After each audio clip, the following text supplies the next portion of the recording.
Hey, Internet. It's Saturday morning. It's 6:06 a.m. I don't know if you're awake. I don't know. It's hard to know. I mean, I normally would not be, except for that I have become so. Yes, not just today. It's kind of crazy. I would never have thought I would become the guy to get up and do this. I hate getting up. I've always hated getting up, but something happened in the last couple of months that really kind of radically impacted that. Maybe I'll talk about that another time. But it just shifted it. So I'm waking up, which is cool. It's cool. I really enjoy it. And so we've been doing the Saturday morning chill thing, Q&A. You ask, I answer about, well, anything. Not anything, but a lot of things. And of course, the Bible being part of this. And last week we did it at 7, had a good number of you on by 8. I'd love to do 2 hours, but I can't go from 7 to 9 on a Saturday morning. I'm sorry. I want a Saturday too. And so we're trying 6 this morning. So somebody's here. Don't know who you are. But yeah, what I'm going to do is at least start with a viewer question that would normally get its own kind of show. And then if you want to chime into the comments with your own questions, I know there were a bundle of them last week that were pretty good.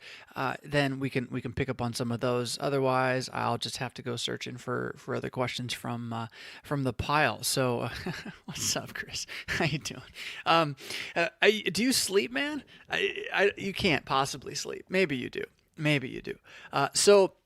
All right, so where we're going to dig in first, one viewer, one like, 6 a.m., Saturday. Love it. Where we're going to start first is right here with Rachel. And I don't remember what I said previously that got Rachel to ask this question. This has been sitting in the pile for a while. I could show you my pile. It's too big. It happened very quickly. I know. Back in the old WeTV days, we had a big pile too, and it just got bigger and bigger. It's like, oh, I want to go back. Where and you can't find your way back through them. But this happened very quickly now. You're sending great questions through the revfist.com/contact page, and I'm trying to catalog them. I'm trying to catch them all. I'd love to respond to everything. Oh my goodness, there's a lot. So maybe we'll just kind of plug through some today, although it's a little tough to find them and go at the same time. So prepping for your 7 a.m. class on the threefold work of the Spirit. Well, Chris, that is interesting to me. Can you tell me what the threefold work? Are you talking about? This is convict the world according to righteousness, judgment, and what's the third one? Is that the one, the John passage? Cool. That's cool. Not really a dogmatic distinction, right? Maybe it is. I don't know. It really is about law and gospel, right? According to judgment, law, righteousness, gospel, Jesus, and then what's the last one? What's the third one? No, I can't get it off the top of my head. So cool. You're teaching, I assume, a small group Bible study over coffee or something like that. Yeah. You know what I discovered recently? It's so good. Yeah, the John passage. You know what I discovered recently? That is, I knew it existed, but I didn't know. I didn't know. I couldn't know. Jordan, we were at 7. I think I said in my podcast this week I was going to go at 6. We're going to go 6 to 8 this morning. I can't go 7 to 9, so we're going to go 6 to 8 this morning. And I meant to tweet it last night, and life's life. So I discovered, and I don't even know if I'm going to say it right. Like, I made the people at Starbucks tell me about this. Like, I'm like, now you're going to tell me what to call this and how to order this in the future, because it's really better than anything else. Well, I mean, I'm sorry. Nitro cold pour is better than anything else, but it's not cheap, right? And it is not something you really, yeah, well, you do want to drink it all the time, but it's pretty high in caffeine. Remember, I'm trying to watch that caffeine level and whatnot. So anyhow, what I discovered is what you might just call espresso, I think, but they call it a doppio. Is that right? Doppio? That sounds bad, right? But like, it's just like a little shot of espresso coffee all by itself, all by its little beautiful self. And it's not higher in caffeine than other coffee. Espresso is lower in caffeine than other coffee. And so for those of us who have, blood pressure issues related to coffee, it's like this beautiful little cup of the most, and you know how you make your own coffee, or even at Starbucks, you make their coffee and it's good, but you're kind of like, it's a little watered down. Yeah, it's a little watered down. This stuff, it's like what do they call it? The IBU units when they're dealing with the texture level of beer. Yeah. So your IBUs are like, how thick the consistency of the beer is, right? I think that's right. I haven't studied beer that closely in that way. I've studied it pretty closely in other ways. It's like that though. So the texture of these little of this espresso pour with the crema, this little cream that gets created. It's not cream, it's from the bean. Oh my goodness, it is so good. It is so good. Anyway, so I discovered that this week, and it's my new favorite thing, and it's got me thinking, what's the cheapest espresso maker I can buy? Like this does Walmart sell like a $20 home espresso maker, like a really cheap one, really terrible, right? But so I can like make my little thing. Anyhow, so okay, so we're gonna get into this question here from Rachel about moolah and money just a little bit. We'll see how far we go. She says, "I enjoyed your thoughts on writing." Oh, this was from my podcast when I just did I think I did a full hour on the writing process, which is an interesting topic, and I have spent enough time trying to figure that one out. She said, "I would like to hear you talk about money management and financial discipline." And I don't know if I've ever said somewhere that I know how to do this or not. I don't know that I do know how to do this. I do know that I do know how to not do this. Does that make sense? I do know that I know some of the things you should not do, right? Like I've learned those. And there's a combination here, and like a lot of these questions that are going to deal with the first article, you have two issues at play, right? Really even three, I suppose. You have, what does the Bible say across the board, right? Period. Yeah, with the butterfly thing. I mean, that's included. You have, what does the Bible say? We'll see you back in a minute, Jordan, when you get back. What does the Bible say? And then you have, what does the Bible say that is law as opposed to gospel, right? Or what does the Bible say that is first article as opposed to second article? Same thing, law, gospel. And then you have, what does the first article teach us apart from the Bible? That is, what does the law of nature teach us apart from the Bible? And when you're dealing with these topics, fiscal responsibility, mammon and its stewardship, all those questions need to be answered, and they're not always the same answer. Yeah? I mean, every time the Bible says treasure, it doesn't necessarily mean money. Yeah? And so, okay, so there is in at least the Lutheran wing of America, a preponderance of an absence. And that's like an opposite thing. There's a grand absence of high value or high quality works or teachings on this matter. Like all of first article, right? Remember, this is like my thing right now, apparently. I'm not against the antinomians. I mean, I am technically. I just don't think they're the threat. I think where it exists is in a rejection of the first article. So we can scream about marriage all we want, and it's true, there are problems with not believing in marriage, but if we're not going to deal with the other issues of natural law, then we're kind of hypocritical, right? And so in that regard, we as the LCMS, Lutherans, we don't have a good number of works on first article issues that matter because they're real life issues and they're for Christians, unless there is a very clear and specific commandment about these issues, which we perceive to be being broken. Because here's the thing about money management. There's a commandment, right? There's a commandment. Do you know which one it is? It's not the fifth, and it's not the sixth, which are the two everybody knows: murder, adultery. Yeah, everyone. Oh, we know the lying one too. It's not that one either, although they can overlap sometimes. It'd be that stealing one, right? Yeah, right. 7. It's, the seventh commandment, along with saying, like, don't take other people's stuff, aka mammon, aka money. It also says, take care of yours. Take care of yours in order that you might have it to help others with. And Paul goes this way in Ephesians, right? He's like, the thief must no longer steal in order that he might work with his hands so he might have something to share. Yeah? I mean, this is such a deep dive. This conversation can never end, in a sense. Okay, so we have to recognize that there's not a lot of works to help us with this on the ground in our Lutheran circles, if you're in Lutheran circles. If you're in Reformed circles, you probably have a little bit more. But what Lutherans tend to do, I didn't set out a pen for myself today. Here we go. I can use this one. Yeah, that's good. What Lutherans tend to do is use non-Lutheran resources, which if you're a non-Lutheran, you're like, well, what's wrong with that? And the answer is because law and gospel, man. And there's a tendency to confuse these things, to mix them up, and to not read the scriptures as though the gospel were the point, and when not reading the scriptures as though the gospel were the point, to also often miss the real point of the law. And when that happens, this can be detrimental to faith and consciences. And so we're concerned about that. We're like, yeah, Dave Ramsey's good. Mostly. I don't disagree with a lot of what he says, but I can't be like, hey, just go Go read Dave Ramsey. It's great. I can't quite say that. Why did that not turn off? Okay. I can't quite say that because there are things I disagree with. Huh? So that's the challenge, especially when we come to say here now money management and financial discipline. What does the Bible say about money? There's so many places where the Bible talks about money, and anytime you hear like a stewardship series in a big box church, they're going to start with that. They're like, Jesus talked about money more than anything else in ever. It's the only thing he really talked about. It must be important. And if you don't think that's happened, or it doesn't happen at your church, well, if it doesn't happen at your church, God bless you.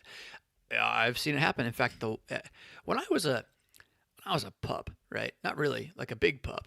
But when I was in my last year at the seminary in St. Louis, I was finally, at long last, after it took us a little while, like it was like the first 10 weeks or whatever the year, we completed our field education, right? Which is like the shipping of us out to local congregations to do whatever that local congregation said we should do. And for some it was good, for some it was bad.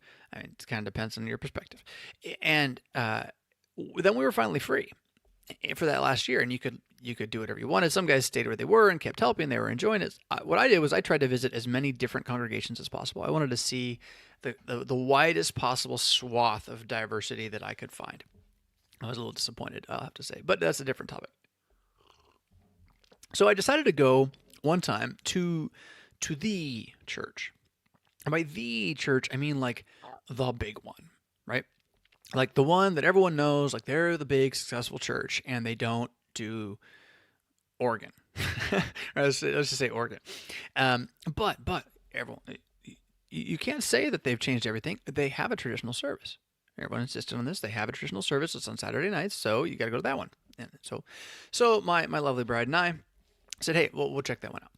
And so we went, and aside from it not being a traditional service at all, it was weird. It was so strange. Like I get it. If you want the rock band, okay, I get it. I like rock and roll too. I want to be like lifted up by the music. I love music. It makes me feel good. Yay, rain or what is it? My go-to is this. Right now in the morning for workouts, I'm all about remember the name. I'm all about all I do is win. I mean, it gets it going. I love it. I love it. It makes your emotions fly. So I get that. What I don't get is a service that calls itself traditional, but then doesn't have any hymns from the actual hymnal, has a couple of songs that might be almost hymns and yet still repeat themselves an awful lot. No form of structure aside from singing those hymns the way you would in a revivalistic praise service, followed by a sermon, followed by prayers. How is that traditional? I don't get that. In any case, the one time we go, they're starting a stewardship series, right? Oh, go there you go. And what did they talk about? I mean, this is the opening line of the series. Yeah. The Bible, excuse me, Jesus talks about money more than any other topic. So it must be important. And I'm not sure that's actually true in any way, shape, or form. It might just be a straight up lie. Depends on how you count, right? I mean, if you're going to go count the actual words Jesus uses and say, based on that number, he talks about this more than anything else, the actual words Jesus uses, money may show up pretty high in, say, the noun category. I'm pretty confident kingdom is there more. You have to do some math on that. If you're going to say overall, I think words like is are all he talks about. If you're going to do that kind of logic, I'm not sure that's how it works, right? It's what is the focal point of everything as it hangs together that he's really talking about. Does Jesus talk about money? Absolutely. What does he do when he talks about money? Generally, he calls it an idol, and he tells you it doesn't matter, except for that it does. Well, what do I mean by that?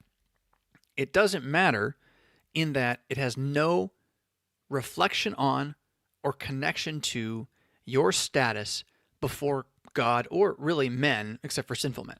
Right? So it is dust in the wind.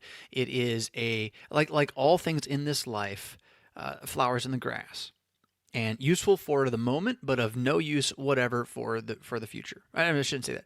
Of no use forever for eternity.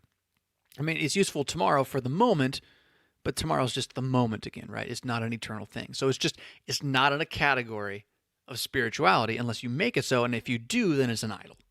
The moment you do that. And that's not just the money, that's anything in this created order, right? So whether it's your family, whether it's your experiences, I mean, all those things kind of fall into that same category that we used to translate that as mammon. And I don't know the etymology of mammon. That's one I would love to go look up sometime. What is the etymology of it? It gets translated as money more recently. Money, unfortunately, is, I'm going to write that one down. So I'm going to talk about that now for a second as a word. Money is a difficult word. What is money? Right? I'm going to dwell on this. So, think about it for a second. What is money? What does that word mean? It's like love a little bit, right? Like, oh, I know what it is, but I'm not sure I know what it is, right? So translating it as that certainly gives the word a particular narrow focal point that tends to draw our minds toward, say, green paper, right? Green paper, or maybe to some extent numbers on your computer. Is that all he's really talking about? Well, no, it's much bigger. And mammon kind of captures that. Mammon is a word, even though I don't know its etymology, I'd love to. That would help me understand it better. Mammon is a word, it describes or expresses the entirety of the world as you would control or use it, right? The mammon is your stuff. I think it's connected to a false god somehow too. It should be in any case. I'm not sure. Anyhow, so I want to pull back from that. But so Jesus does talk about mammon being this thing that the moment it becomes a spiritual thing, effectively becomes an idol and damaging to you. So that you cannot serve both God and mammon, right? He's very clear about that. God and money, but yeah, okay, God and mammon. God and stuff, God and the created order. You cannot serve God in the first article. Now, don't get me wrong, you're not denying the first article, but if you're actually going to make the first article your God, if the only God you know is the Father who does not send Jesus Christ, right? You only have the first article, you're not serving God. You're serving, the prince of this age, I would imagine, which is terrifying in its own right. Yeah. So pulling back again to money as a word. And now we got to shift a little. I'm going to pull back again and recategorize. So we're trying to deal with, there are three questions you got to ask when you're dealing with money. One is, what's the Bible say? One is, what's the distinction between law and gospel on these matters? And one is, what does the world teach us? So I'm going to jump for a second to what the world teaches us, because I think this is helpful. And the guy who's been most helpful to me in this particularly is Naval Ravikant, who is a futurist, an angel investor, if he's not a Hindu, he's definitely an Eastern mystic teacher of sorts.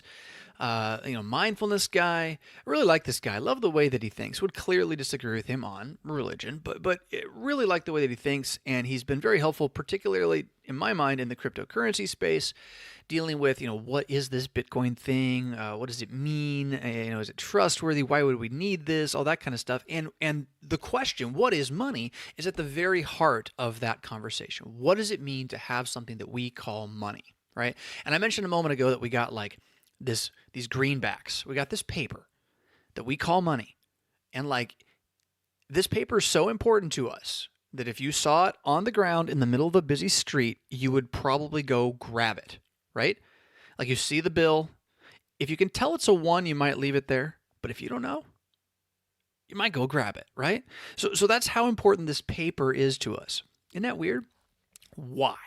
Right? That's the question of what is money is the question, why is this green paper important to us? Because frankly, if I took that green paper, out of our time period and jumped backwards to any time period, frankly, before 5 years ago, if it's one that's printed recently, I take it back and I say, here it is. People are, if someone looks at it carefully, they're going to say that's worthless. That's nothing. It's a piece of green paper. What are you going to do with it? Right? Go try to stop the Viking hordes with that. Hey, I got some greenbacks here. I got some Benjamins. Yeah, got a whole pile of them. Go away, Vikings. They're gonna be like, dude, we're burning your Benjamins and your house. Right? So it's not money in that regard, or is it? So again, what do we mean by that? Well, what is that green paper? That green paper is a promissory note, a check of sorts, written not by the U.S. government quite, but by the Federal Reserve, which is a bank that the U.S. government sort of has an interesting relationship with. I'm not going to dig into how fun that one is. You can go check out the Monster from Jekyll Island on your own. Or is it Creature? Monster, whatever it is.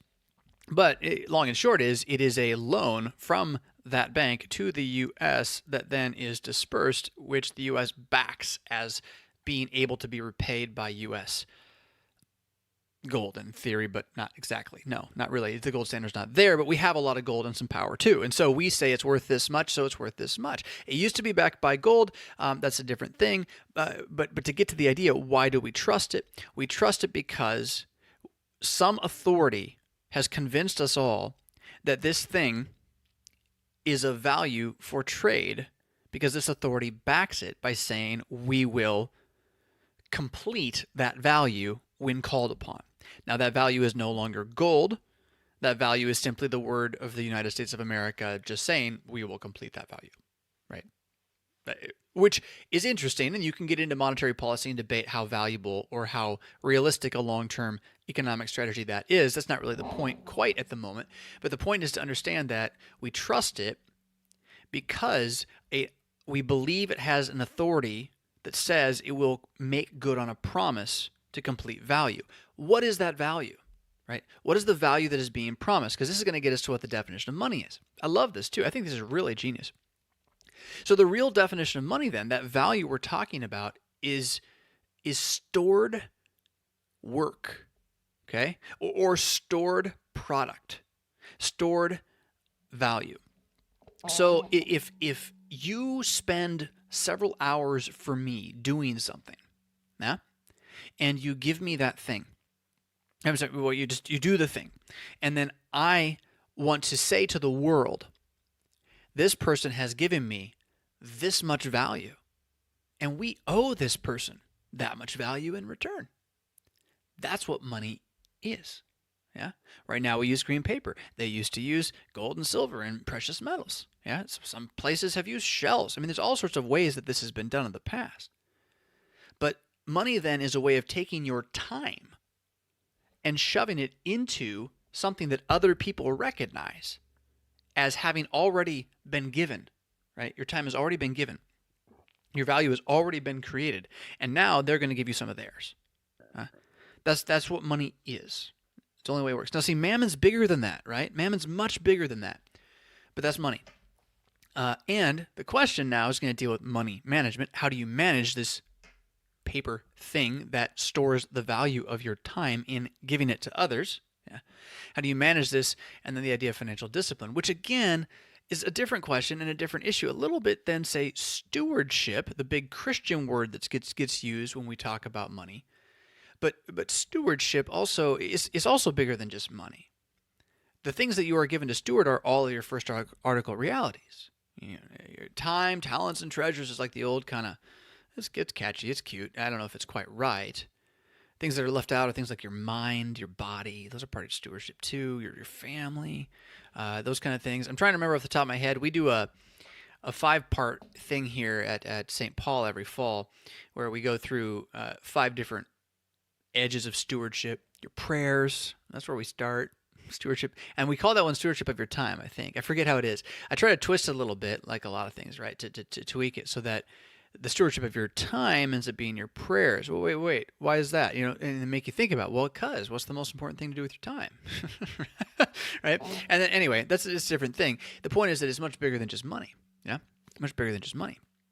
All right, so you have this issue of stored value. You have the belief that it's part of the created world. You want to do it well. You want to know what the Bible says. You want to know what is wise in the world too. Not that you would think that would undo what the Bible says, but the thing is, when you study the Bible, you do realize the Bible doesn't really tell you how to manage your money. Really doesn't do that. No. There's just not much there, right? What the Bible tells you repeatedly over and over again, almost every time Jesus talks about money, what he tells you is, what I said earlier, at the end of the day, the money doesn't matter. At the end of the day, it doesn't matter. Like as money by itself. How much value you have stored up in some paper, it doesn't matter. What you've done for other people, I mean, that matters. That's important. It's for the other people. Right? What you've used that money for, have you used this earthly treasure to make friends in heaven, right? That kind of thing. That matters. But the money itself doesn't matter. He's not that concerned about it. He's concerned about where your heart is, because where your heart is, there your treasure will be also, right? And he's not really talking about getting your money to heaven. He's talking about getting, well, he's actually talking about the fact that he's going to ascend to heaven and he's the treasure. So if your heart is with him, then he is your treasure, and then when you die, you're with him, right? So you're with him also, that you may be with him, right? That's his goal in general. He wants you to have him as your God. That's why he talks about mammon and its danger in distracting you from him, right?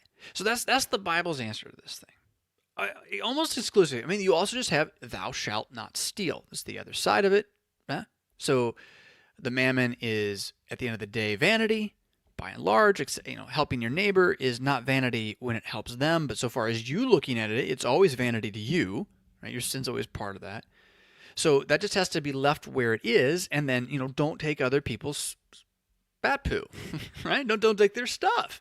Yeah, that ain't cool. That ain't what God created. He wants you to enjoy the day, and he wants them to enjoy the day too. So it does say that. It says that very clearly. And I guess we could get into a little bit of taxes. He does say that the fourth commandment still stands, and when the fourth commandment means that the authority that's over you says, "Give us your money," you give them your money. Which it's really. We don't like authority, right? Nobody does. It just is part of being rebellious creatures who are fallen and hate God. Sure, okay. But then we somehow ran into this country where we figured out how to keep authority kind of functioning while getting rid of the dude who was always abusing it, kind of, for a while, right? And when they did that, it was really amazing. They did it so that they couldn't take your money anymore. Like they had that. They didn't have taxes for a long time. What happened? What are we doing? Oh my goodness. And then, I mean, I know the history, but like at the same time, it just boggles my mind. I don't know the history in this regard. So I know you can like answer my question I'm about to ask by saying, well, this is what happened. But that's not what I mean. What I mean is, how on earth did that happen? How on earth do you have a constitution which makes your government a certain way, that protects you from the government in lots of really good ways, including that the government can't take your stuff ever. And you have the only way to change that constitution is to have a supermajority of the entire nation, populace, change it by amending it massively. So that it only happens when you do things like, stop slavery. Right? It's big stuff. And then we actually amend it to be like, yeah, they can take our money. Sure, why not? Like we did that. What? What world were they living in? Man alive. Who was running the newspapers? Goodness gracious. Anyhow, taxes. Jesus is pretty clear, though. Well, now it's amended. It's what the Constitution says. Pay your taxes. No, you do what it says. You do what the government says. And frankly, if the Vikings come and they say, give us your greenbacks, then you give them their greenbacks. Because at that point, it's like your life or them. And unless you're going to fight back, you can, but then you take the consequences. That's the issue of, do you submit to authority in a fallen age? Okay, so that's a whole other thing, too. Right, so why am I doing all this? Because I want to recognize that ultimately what I'm going to say from this point on, the Bible doesn't talk about. Yeah?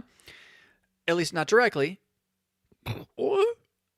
Because the Bible does talk about don't steal. The Bible does talk about the first article. The Bible does talk about how mammon is something that you have to deal with. So, if we're going to talk about now actual money management and the first article, you shall not steal should be the primary thing we take into this. Helping your neighbor is a valuable thing to keep in mind. At the end of the day, you then have to move into an observation of math, right? And how the economy, that is, the economy means the working of the home, by the way. So this is a cool word. How the working of the home, meaning not your house, but your house within the broader community that is its home, the civilization, how that operates. And doing your best to steward, to take care of the time, the very limited resource that God has given you for the sake of the duties, which are gifts that God has also given you. And to not waste those things, right? To not waste the moment, to not waste the day. So that is a matter of wisdom. Again, does the wisdom in the Bible talk about this? At places, it does. It affirms these things. But what I just want to emphasize, I'm now going to shift a little bit here, right? So don't take this as like I can't recant it later or be like, oh yeah, that's more nuanced than what I said or anything like that, right? I'm shifting here just a touch.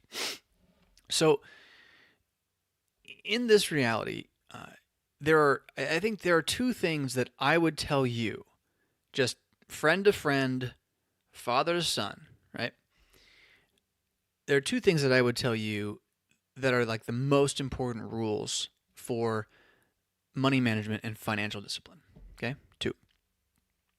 I don't know which to put in which order because I've not really thought this through. Like if I had to write the book on money, because I wouldn't write a book on money just yet. I would write a book on why my tissue box is across the room because it's a bad idea. You're gonna have to wait.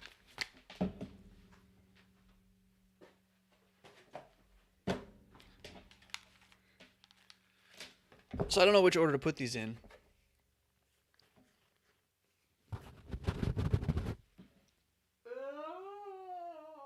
Okay.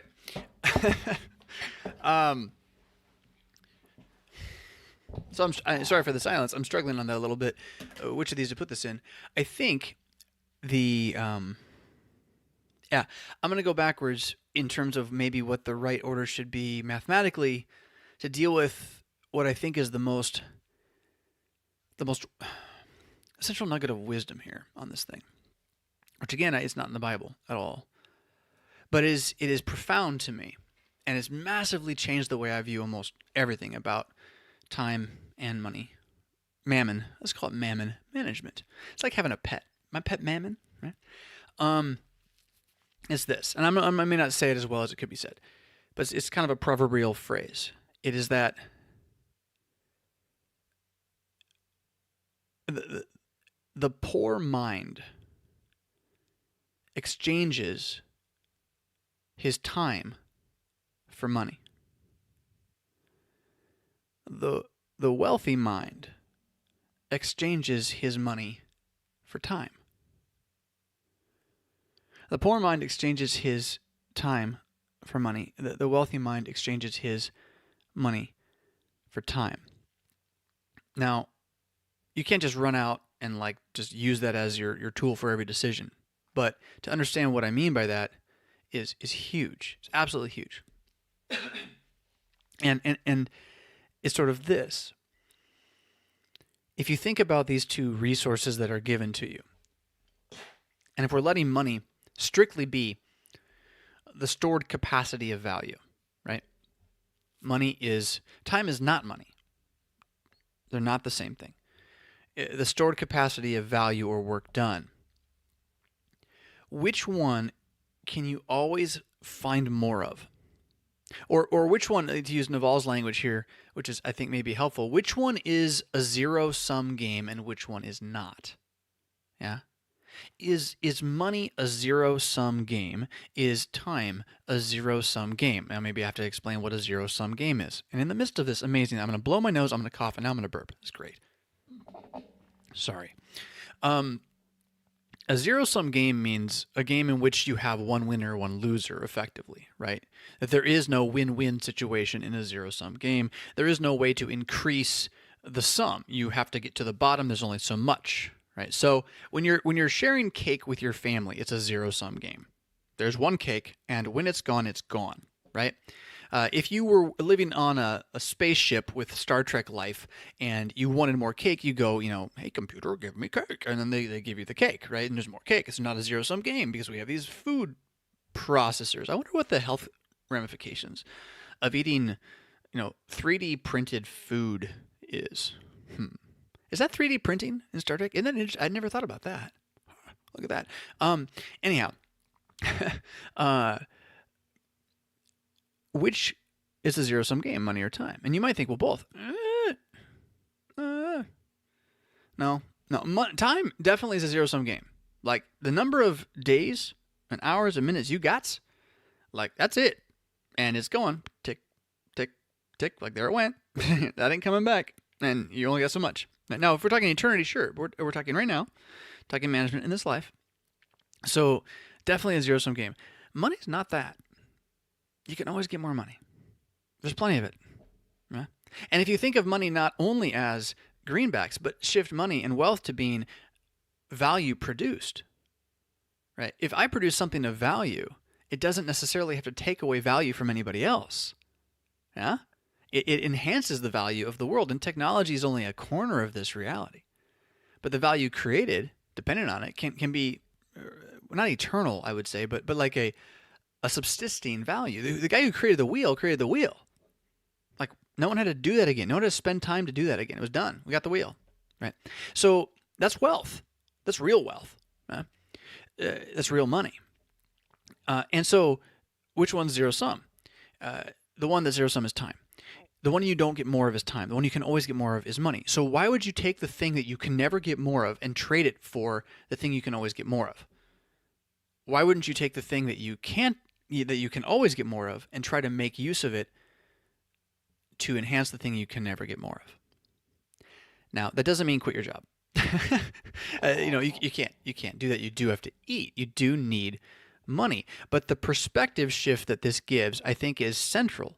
It's absolutely central to how we understand, honestly, Christian stewardship. All the stuff that I was saying earlier about, like, not serving mammon, not letting it rule you.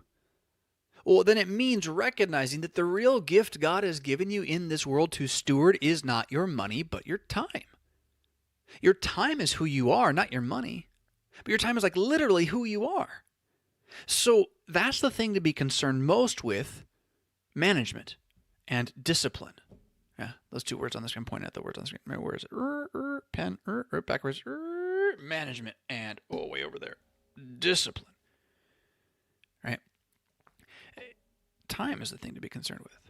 And to say, why am I using my time right now for this money in this way is a very important question. So let me throw this in a direction here that maybe it will enhance this. We've been working on this in the home. I've been thinking this way for a few years now since I heard this and trying to apply it to my own life. But my beloved, my beloved wife is, and I'm very grateful for this. She's the best. She's a frugal lady. She came from a home that didn't have a lot of extra spending cash, and so she learned to take care of the cash, right? That's important. But at a certain point, with 5 kids and a husband who is too busy himself, driving 20 minutes across town, which actually is, turns into an hour and 15-minute trip, in order to return something that is worth $3, means that you were just paid $3 for, well, not even that. You're just paid, what, $2.75 an hour for that hour? Like, I get it. Like, that was money, right? But you just traded your time for your money. And why? Like, what value was gained for those to whom God has given you to use your time on behalf of, right? Now, that's an extreme example. And she wasn't usually that bad.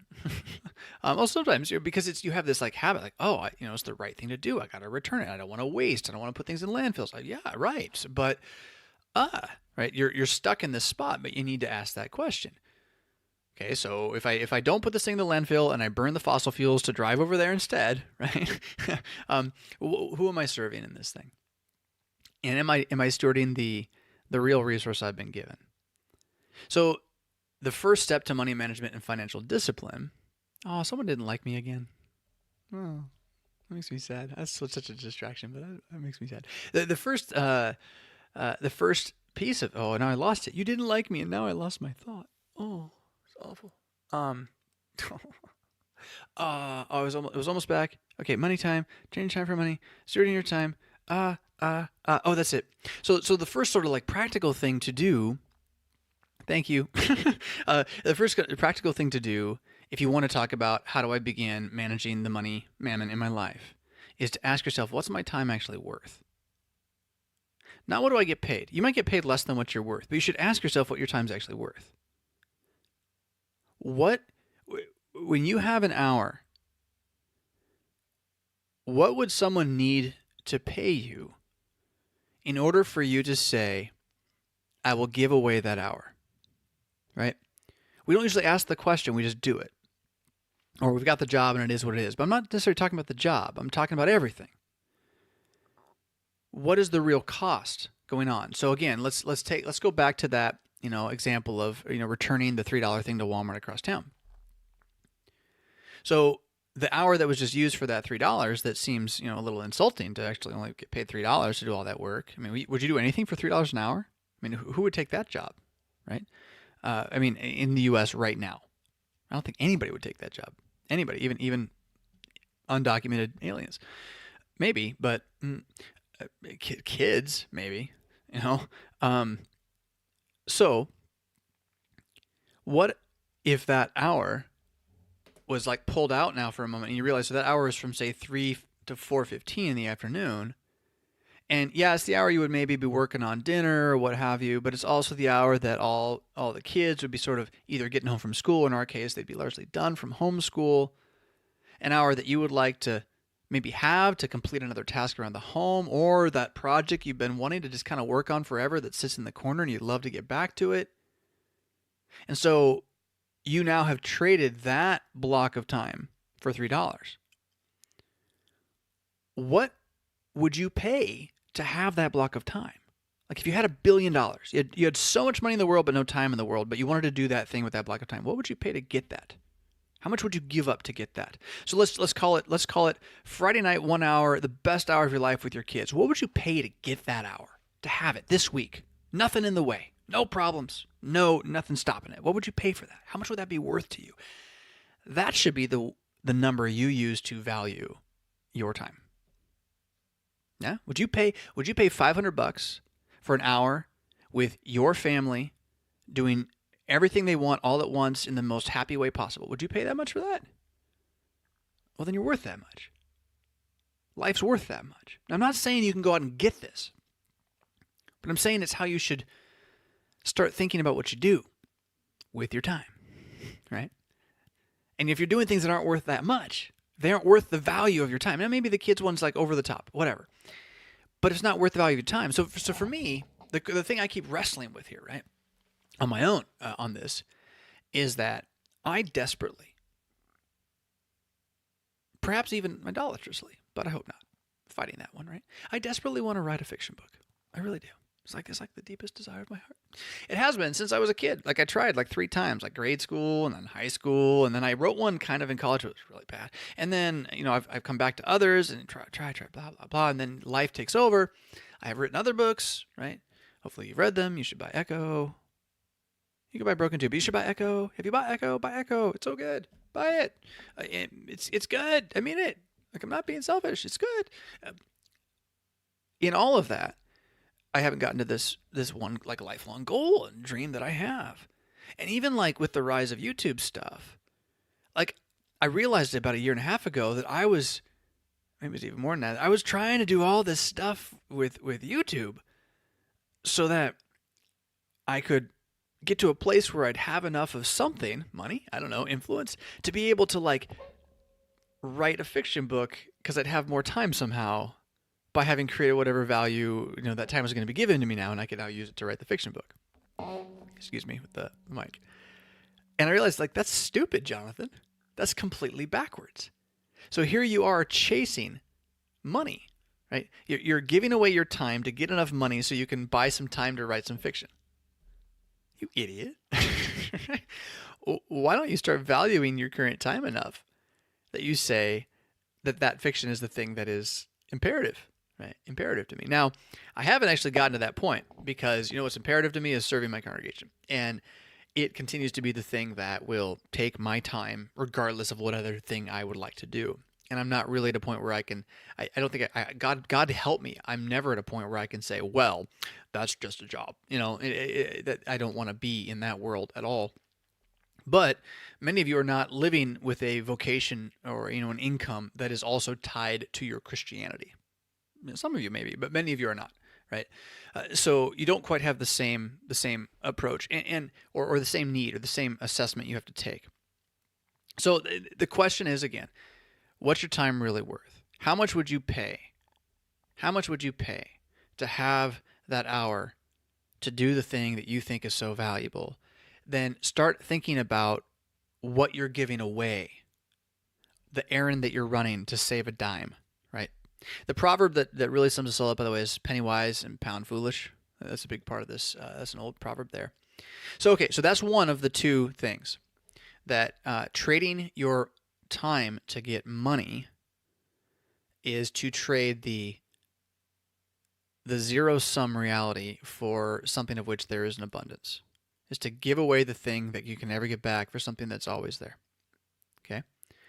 Do you have to put food on the table and you need cash to do that? Yes, you do. So don't undo that. That's still real. But don't let that be number 1 in how you assess value. Get the difference there? And then, okay, so that's one. Two. Here's number two. Debt is the devil's way of doing things, right? Debt is bad. Debt is bad. We are in debt to God. Trespasses and sins, right? Sometimes translated as debts. Debts. I think that's because of sin. Like literally, sin is the debt. So it's bad, right? It's not good. Adam wasn't in debt to God. He didn't owe God nothing.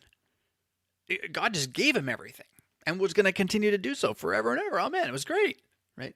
Debt is the devil's insertion into this age. And is God going to deal with it? Is he going to take our trespasses and debts and put them into Jesus? Yeah, absolutely. Yeah. But now, let's leave the theology aside for a second, though. I shouldn't have said the word devil. That's what threw me off there. I think theologically this stands up, but that's not the point. I use the word debt as the devil more to just have you start thinking about when you're dealing with your financial responsibilities, you have no greater enemy to successful management of your resources than debt. Debt is cheating, right? The old theologians would actually say that usury is sin. I think that's just the wrong argument. Yeah, maybe it is. I don't know. I don't care. What I do know is that when you put yourself in financial debt to someone and I'm not talking about, hey buddy, loan me $20, right?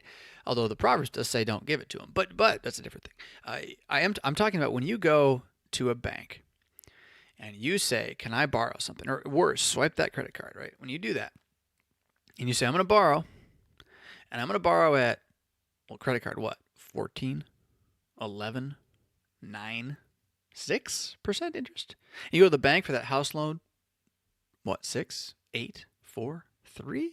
Recently, got down there a little while. When you do that, you lose. You lose. The bank wins. It's kind of like going to a casino, right? That's an interesting thought. Banks and casinos are effectively the same thing. The house wins. The house wins. They look at the lights and the shiny stars, right? And the food and all the stuff going on. They win. You don't. Oh, did that one person walk out? They won. Good. But look at all the people that lost. How'd that guy win? He got lucky. And not really. They let him win, so you would look at him and think, "Oh, look, you can win," and then you'd go back and try yourself. That was calculated. They only let so much win happen. The only thing that has ever been broken, to my knowledge, in casinos is blackjack. And if you learn how to do it, they kick you out. And believe it or not, someone broke. This is such a cool article. It's a couple months ago. I read this. Somebody broke roulette. You're like, how do they break roulette? It's a thing that spins in the ball and just lands randomly. How'd they do that? This guy, I don't know what you would call him today. We'd put him in a category of special needs sort of thing. He was a special needs kind of mind, right? Rain Man, not quite, but like on that level, mathematician. He went and he studied the roulette table at a particular place, and he watched it for years. And what he noticed was that over time, the ball's randomness eventually wore the roulette table down a little bit, so it ceased to be random. And he found out the numbers to calculate where those, by watching, right, where those slight differences in change were from the ball doing various places over, more than once. And now it's going to go more than once again. And he figured that out, and he started playing it, and he made a lot of money. That's nuts, right? But you're not going to do that. And so you go into a casino and you throw your money down, and you're going to lose most of it, usually. You might get a little, but it's because they want you to come back and lose more. So that's what casinos do. Banks do the same thing. The house wins. The house wins. It's not that you're gambling exactly. Well, they kind of maybe are, depending on what you're spending the money on. Maybe even gambling might be safer, honestly. Here's a story from my life. I used to believe when I owned a home that if I put a high quality piece of addition onto the home, I would increase the value of the home. And when I would sell the home, I would recoup my investment. And I found out that is just like buying a car. So I buy a car brand new off the lot, costs so much money, and then I turn around and I try to sell it, and what's it worth? Oh, not that much money. Interesting. So is that a good investment? Does it even retain its value? And the answer is no. Which, as an aside, does cash retain its value? The answer is no. You got to know this too. Your greenbacks, your cash, it loses its value at an average of 3% a year. It's called inflation. Yeah. So you lose 3% a year of your value in cash no matter what. It doesn't even retain its value. What retains its value? Different question. We'll come back to that.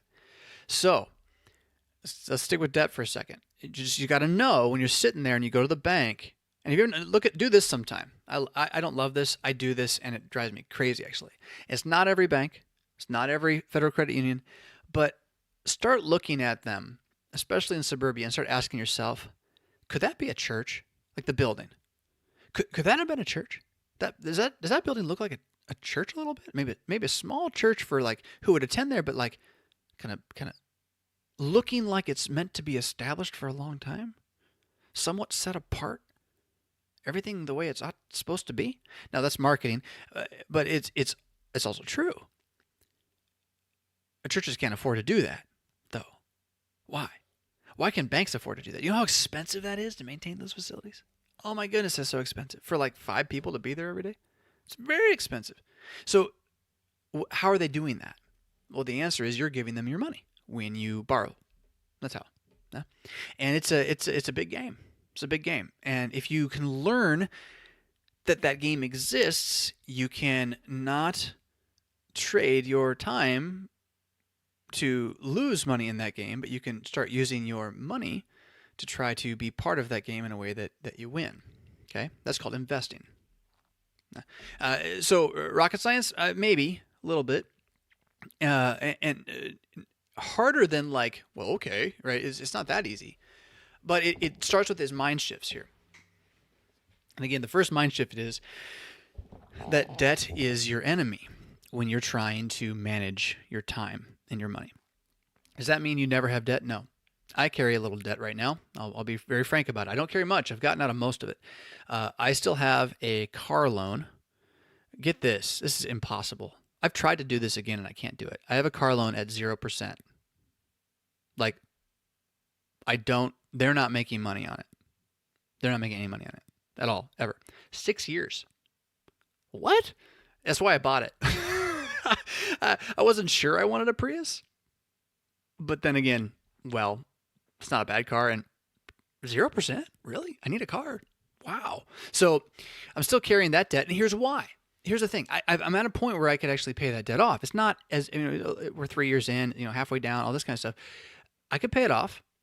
I could take my money that I have saved, and we've been working at saving for 20 years now, right? And I finally only just started investing recently, the last 4 years or so. But we've been working at that. We haven't talked about budgeting yet. You got to budget savings if you want to save. You got to budget investing if you want to invest. But we've been doing that for years. So we have some savings. I'm 41. I got to retire at some point, or I got to know I'm not going to make as much money as I make right now at some point. I need to have income. And so, we're working toward that. So I could take some of that and I could pay off this debt, this 0% debt. But this is so important to kind of get. What would I be doing at that point? Now, if that money, let's just call it $6,000, right? It's more than that right now. It's a car loan, but let's just call it $6,000. If I have $6,000 of 0% interest debt, yeah, and then I have $6,000 in the bank, and I take that $6,000 of zero in the bank, and I pay off that 0% interest debt, I have certainly removed my debt, but have I removed my losses? Now, if it's just cash sitting in the bank, actually I have in a sense, because the bank is losing, the cash is losing 3% a year in inflation. Now, the thing is, because we're still kind of both tied to cash, that's not going to shift that much for this particular loan. So it's not quite the same worry. My car loan is never going to be adjusted against me for inflation, right? So it doesn't quite fit, but it's worth thinking about, or just kind of knowing that happens in other avenues or other assets. But there's a trade-off, though. If I take the $6,000 I have in the bank and I put it into paying off my 0% interest loan on the car, then I no longer have liquidity with that money. Now I can't use that money for something else. That is, I have time that I've stored as value that I can't now use for other things. And what am I gaining by giving that up? Nothing. Because the payoff of the current loan at 0% is I'm losing nothing, right? The bank's losing everything. Right? Well, except they're still selling the car. Well, the bank lost, right? The car dealer won, the bank lost. So there's that. But it's worse than that even. Because that $6,000 in the bank, doesn't just have to sit in the bank. It doesn't have to just be there not gaining money. Now, my bank, I have 3 that I use, and for different reasons. But actually, I guess 4 now. I should include that one too. 2 of the 4, the places where the majority of my cash is, I get between 2.25 and 2.75 interest returned to me on that cash. Okay? So if I have $6,000 in the bank, it is earning me, let's go with the lowest number, 2.5 or 2.25 interest per year on that. Now, what's the math on that? So let's just say it's $10,000 for easy numbers. The math on $10,000 in the bank at 2.5% interest is, in the head, hold on, right? 10, yeah, $250 a year. That money, that $10,000 makes me, without me doing more, $250 a year. Now you can't live on that, but that's $250, right? So if I took that and I paid off my $6,000 no interest loan, what did I just do? I not only traded my liquidity, I gave away $250. Right? Now again, we're at $6,000. The numbers don't all quite add up the way I just said it, but the idea is there, right? So your debt has to be assessed in comparison to your ability to have your cash make money or have your wealth work for you. Now, investing can make this even better. So I'm going to give you another this is not on the level of those 2 proverbs earlier, but this is a pretty essential point to hold in your head. And it's certainly not eternal. So it could always go bad. But the way it goes bad is this. The only way what I'm about to say goes bad is the U.S. stops being a world power or economic world power. Like zombie apocalypse, Third World War, this stops, right? But other than that, it has been observed that over its entire existence, the general pattern of the stock exchange, it's not just New York, but of the economy of the stock exchange centered in American market, the general pattern has been that it gains 8% interest per year, always. Now, wait a minute. There are years of recession and depression where it lost 20%. You're right. But if you add those up with all the other years and take the average, it's at an 8% growth rate, always. So the only way you lose money in the stock market is by taking your money out of the stock market during a recession. Does that make sense? It's the only way. Now, this doesn't mean buying stocks. This doesn't mean going and playing stocks. This means buying something called an index fund, which is a particular fund set up by a trustworthy investment company that buys enough of every stock on the market in, say, the New York Stock Exchange that you own the market. So if this company fails, but this company does well, you have both of them. And the average, when that all gets put together over the course of the lifetime of this market that we live in, that's going on out there, right, is 8%. You get 8% on average. Okay? Now, compare that to, say, the 6% loan you have on whatever. No, let's not do that. Let's do credit cards. Let's compare that to the 14% you're carrying on the $7,000 of credit cards you got, right? Which, let's hope is that low, right? Credit card is evil. So you can be losing 14% a year on $7,000 debt, right? Or you could be gaining 8% a year on $7,000 asset investment. All this is to prove a point. Debt's from the devil. Now, if you want to manage your time and your money, debt is your enemy. Are there things you need to use debt in order to do in life? Potentially. Depends on what you want to do. You need to ask that first question. What's your time and your money worth to you? What are your things you actually need out of life? And just offhand, I'll throw you a decision we've made as a family personally. You don't have to do this. This is not righteous, right? This is just our decision. But we have decided at this point in time that owning our own home is not worth the debt. We would rather take that same money that we would be using for that and make it work for us. And I'm not talking about the rent. Yeah, you got to pay the rent. I'm talking about the fixing of the home. That's different, right? And I'm talking about losing that interest every year. That front-loaded interest you have to pay to the bank before you even really get to work on the principal in your home loan, because the bank doesn't lose. They never lose. The only time they lose, well, they never lose. They just get the president to give them more money, right? And even then they didn't lose. The bank doesn't lose. So for us, that was the way we decided, look, we're going to stop letting debt tell us what to do, and we're going to start trying to use debt in our favor. Okay. Now, you don't have to do it that way at all, and nor do I necessarily encourage you to do it. What I want you to do is to see how, if you're going to ask the question, as Rachel did, where am I now? An hour ago, you want to hear me talk about money management. I'm going to tell you debt will prevent you from, debt is the lack of financial discipline, and it will prevent you from good money management. When you have it, you need to manage it. You need to manage your debts. But it will stop you from managing the money in a way that allows you to be a person who, instead of losing your time to get the money, is having the money to use your time well. And I don't know why one would be a Christian and say, I don't want to use my time well. I'm not talking about sitting on a beach, sipping on a margarita every day, right? I'm talking about having the financial freedom to do the good works that you think need to be done for the world according to the Word of God. I would rather be doing that than be in debtor's prison, like literally and figuratively speaking. I would rather be able to give up that second job in order to be with my kids. And I'm not guaranteeing you that if you don't have debt, you can do that, but if you have debt, it will make it harder. It's that simple. It's that simple. I was very complex before. It was that simple now. Debt will make it harder for you to do the things you know you should do. Because you'll be bound to, debt, owing, contract, right? You will owe someone else your time. Your time. So think about that the next time you purchase something with debt. What's your time worth? Not how much you got to pay a month. What's your time worth? And how do you assess that? And put that number on your time, what it's worth to you. And then from that, make decisions about what you're going to do. On credit cards, while we were on it, I use credit cards. And I mean it like I use credit cards. Like I take advantage of them. I do not owe anything to credit cards. I make them pay me. And so I have very few of them. I use them regularly with intention and in such a way that I get stuff from it.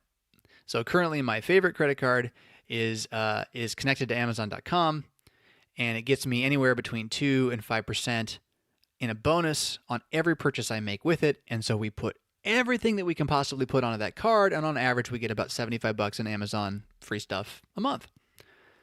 And then we pay it off entirely. We that ends up being, when you're living in a household buying all your groceries, I mean that's like a $2,000 to $3,000 to $4,000, maybe more. If I'm flying to to speak somewhere and I put that on the credit card and then get the reimbursement, whatever, it adds up. It's a big chunk of money, but we never leave that to hang over and do a moment of interest against us. Not once. We'll not do it. It's on auto pay. It pays off full amount every month automatically, and I budget so that I know what I'm spending, and so that I also have bank accounts which have sufficient funds in them that the auto pay can happen without me having to worry about whether there's enough there.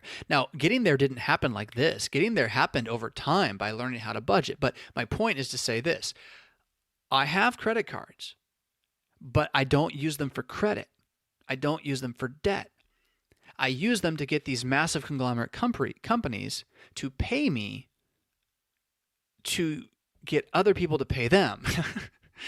So, because when you use your credit card, the company that's you're buying it from has to pay a fee to the big credit card companies, right? So I'm acting as an agent of the credit card companies to say you have to have these fees in order for me to shop from you, and then then they got to do that, and they it's not like Amazon's losing or Chase Bank is losing or anything like that, right?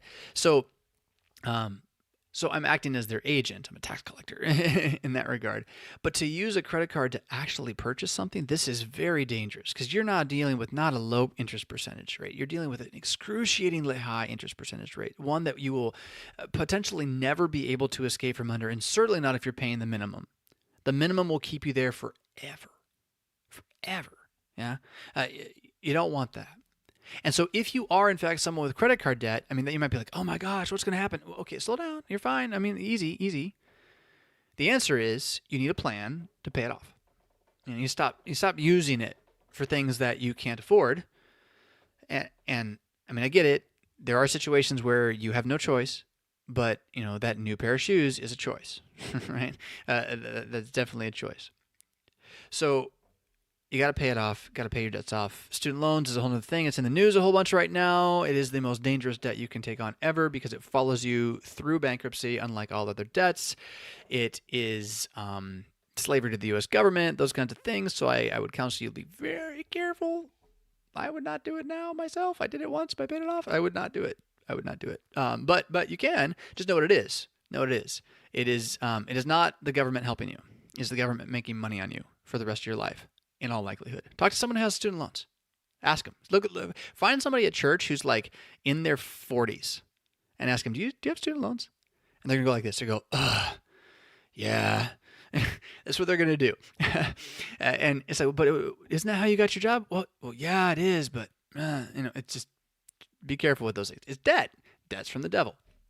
All right, so I want to get over to the comments, but I feel like I should say something about budgeting since I've mentioned it before here. And good to have you all with us this morning. We've been going for an hour, by the way, and starting at 6 at this point, and maybe again next week. I can't go from 7 to 9, but I want to do 2 hours, so we're doing 6 to 8. And dealing with Rachel's question about money management and financial discipline. There's a lot more that could be said about this. I'm just going to say the last thing about budget, and then we will go to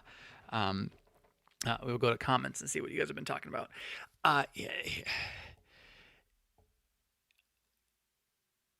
The word budget is kind of like the word catechism, right? I was like, that hurts to think about. Yeah, well, I agree. And I hate that time in the month.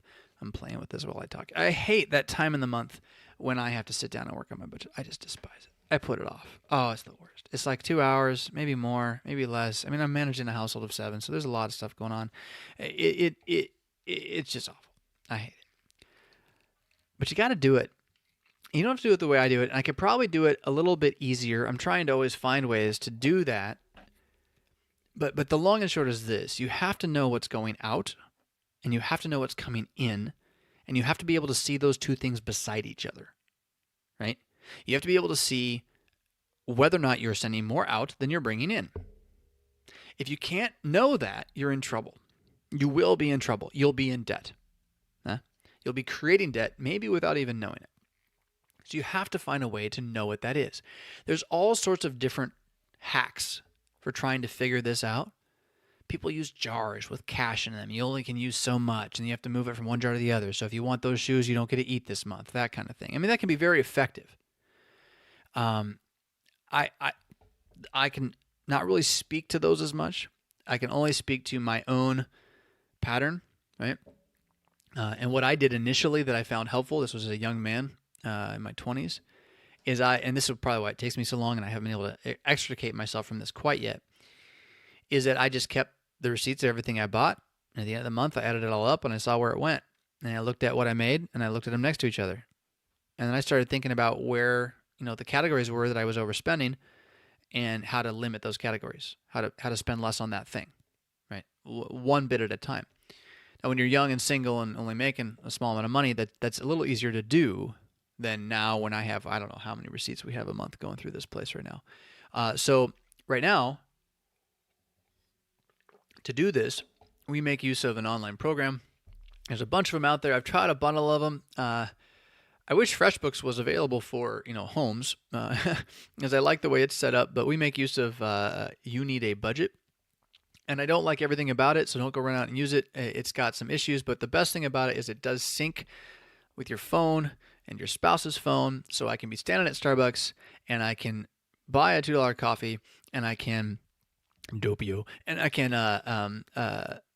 punch in right there, boop, boop, boop, that much. It saves the category, and bam, it goes into it. It even shows me how much I said I want to spend $30 on coffee this month, and then it will subtract it right in front of you, and you can see how much you have left in the month, which is pretty cool, right? That works really well. But that is all tactics, right? That is all secondary to the main idea. You need to know how much is going in. You need to know how much is going out. You have certain things that are going to go out that you cannot avoid. Your rent, you will not be able to avoid. Why is my stream quality lowered? What are you talking about? I'm plugged in straight to the internet. You cannot avoid paying your rent, your utilities. I mean, if you've got them, if you got a contract on them, you can go off grid and you won't have utilities, right? So you could. Maybe that's a plan. Maybe that's what you got to do, right? But the point being is you have certain things that are out that must go out, and then you have whatever's left. Yeah? And if whatever's left is not intentionally managed or thought about or planned or at least goal oriented in some way, you'll spend it. No? You'll spend it. It'll be gone. And that's where I think most people fall apart is they definitely are paying their bills, usually, right? Not always, but usually. They're paying their bills, but you're not really thinking about what's left. And there's a couple of different ways to do this, and we haven't really even brought tithing into this thing yet, right? And, giving money to the church. Yeah. Sorry, and I screamed. Hopefully this will be available later. I don't know how to fix that. If I turn off HD, did I come back?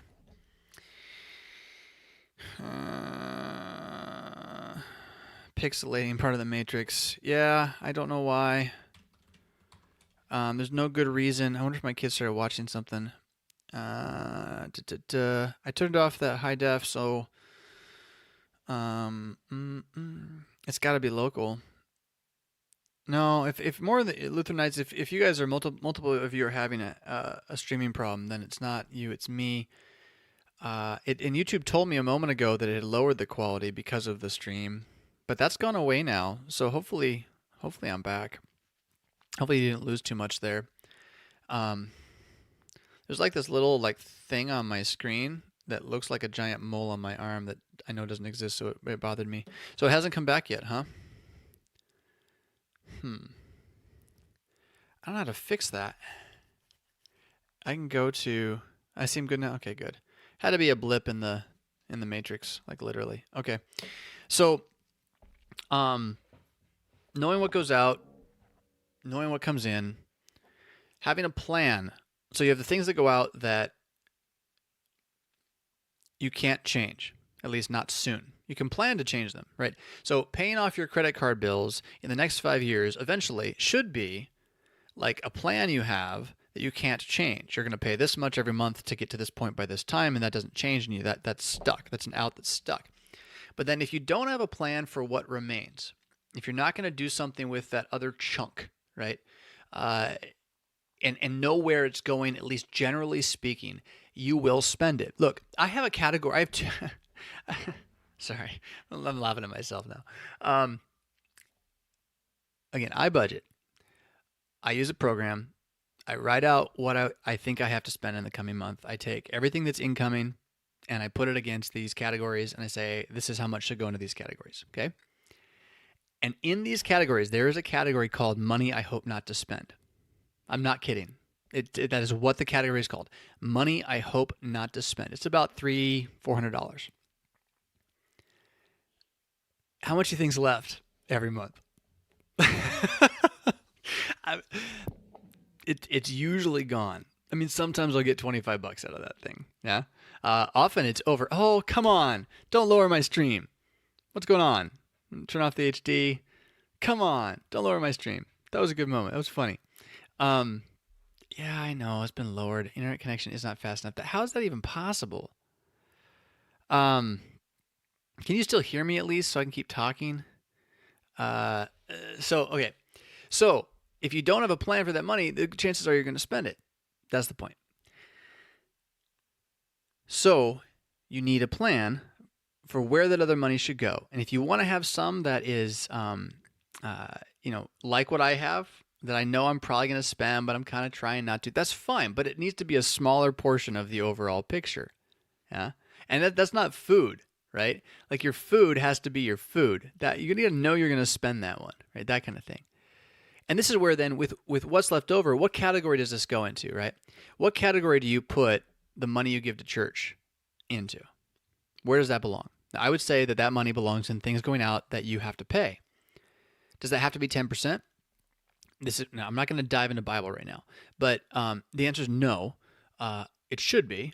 That's a good goal, but it may be impossible. And it may, in fact, even be wrong, depending on who you are, because you have other debts, you have other duties, and you should not be stealing from men in the name of God. That would be wrong, That's what the Pharisees were doing. You call it Corban, Jesus said, right? You shouldn't steal to give. So I know Robinhood's cool. I get it. Okay, but that's not what I'm talking about. So whatever number you're going to give to your church, it should be a number you know you're going to give to your church. You've decided I'm going to give this to my church, and you give it to your church every month. That should be in the outs that you know go out regardless. We're going to be at the top of those, really, right? So there's that. Now, the other thing, though, is, excuse me, because it should be right there with that. And it should be close to the same number, yeah? Or at least technically, right? 10%. That's our barometer. You should have another number that is what you are saving. And by saving, I mean investing, right? We talked about that already, but let's just call it saving for now. You have that number you should be saving. And I'm not talking about necessarily saving for a rainy day. I'm talking about saving for retirement. Yeah. And by retirement, I don't mean not doing anything. I mean, being able to not have to work for someone else to have them give you food so you can use your time in the best possible way, which might happen when you're 30 if you're really good with this stuff, right? Or 40. Why not? You know? It doesn't mean you do nothing. It means you go do the thing that you think the world needs most right now from you, because God is your God, right? So saving for that, remembering our little 8% investment thing there, think about it this way. Let's do this like a little mental experiment here. Assuming again that the world doesn't end, and so the U.S. market continues to gain 8% a year, for the next 50 years. Let's just say that you have, what would it be? The number, if you had 500,000? I gotta do pastor math here for a second, right? I gotta find the right number. Yeah. If you had $500,000 invested in index funds, then you would receive on average, an improvement of $40,000 a year in those funds. Okay, could you live on that? Now maybe you can't. If you're single, why not? Could you live on that? Now, if you take it out, $40,000 out in a recession year when we're down 4%, you're not going to get as much the next year. It'll affect that. So you got to think about those things too. But the point here is this. How much do you need to be able to live off of the money that you have if you know how to invest in the market? And then saving for that day so that you can do that, so that you don't have to trade your time for money. See what I'm saying? So then and maybe you want to do your job. Great, keep doing it, right? But what if you don't? What if you want to do something different? And the other thing you want to do is good. Not bad, but good. What if the thing that you have to do is drudgery and not even that good, right?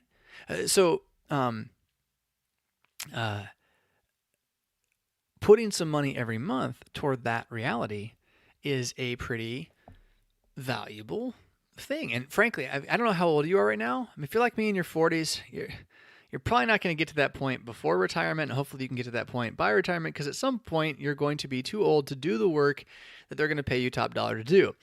And even though you want to keep maybe doing things, I do. I don't plan to actually retire. I want to be able to not, not go in the poorhouse because I have trouble walking now, right? That kind of thing. So, all right.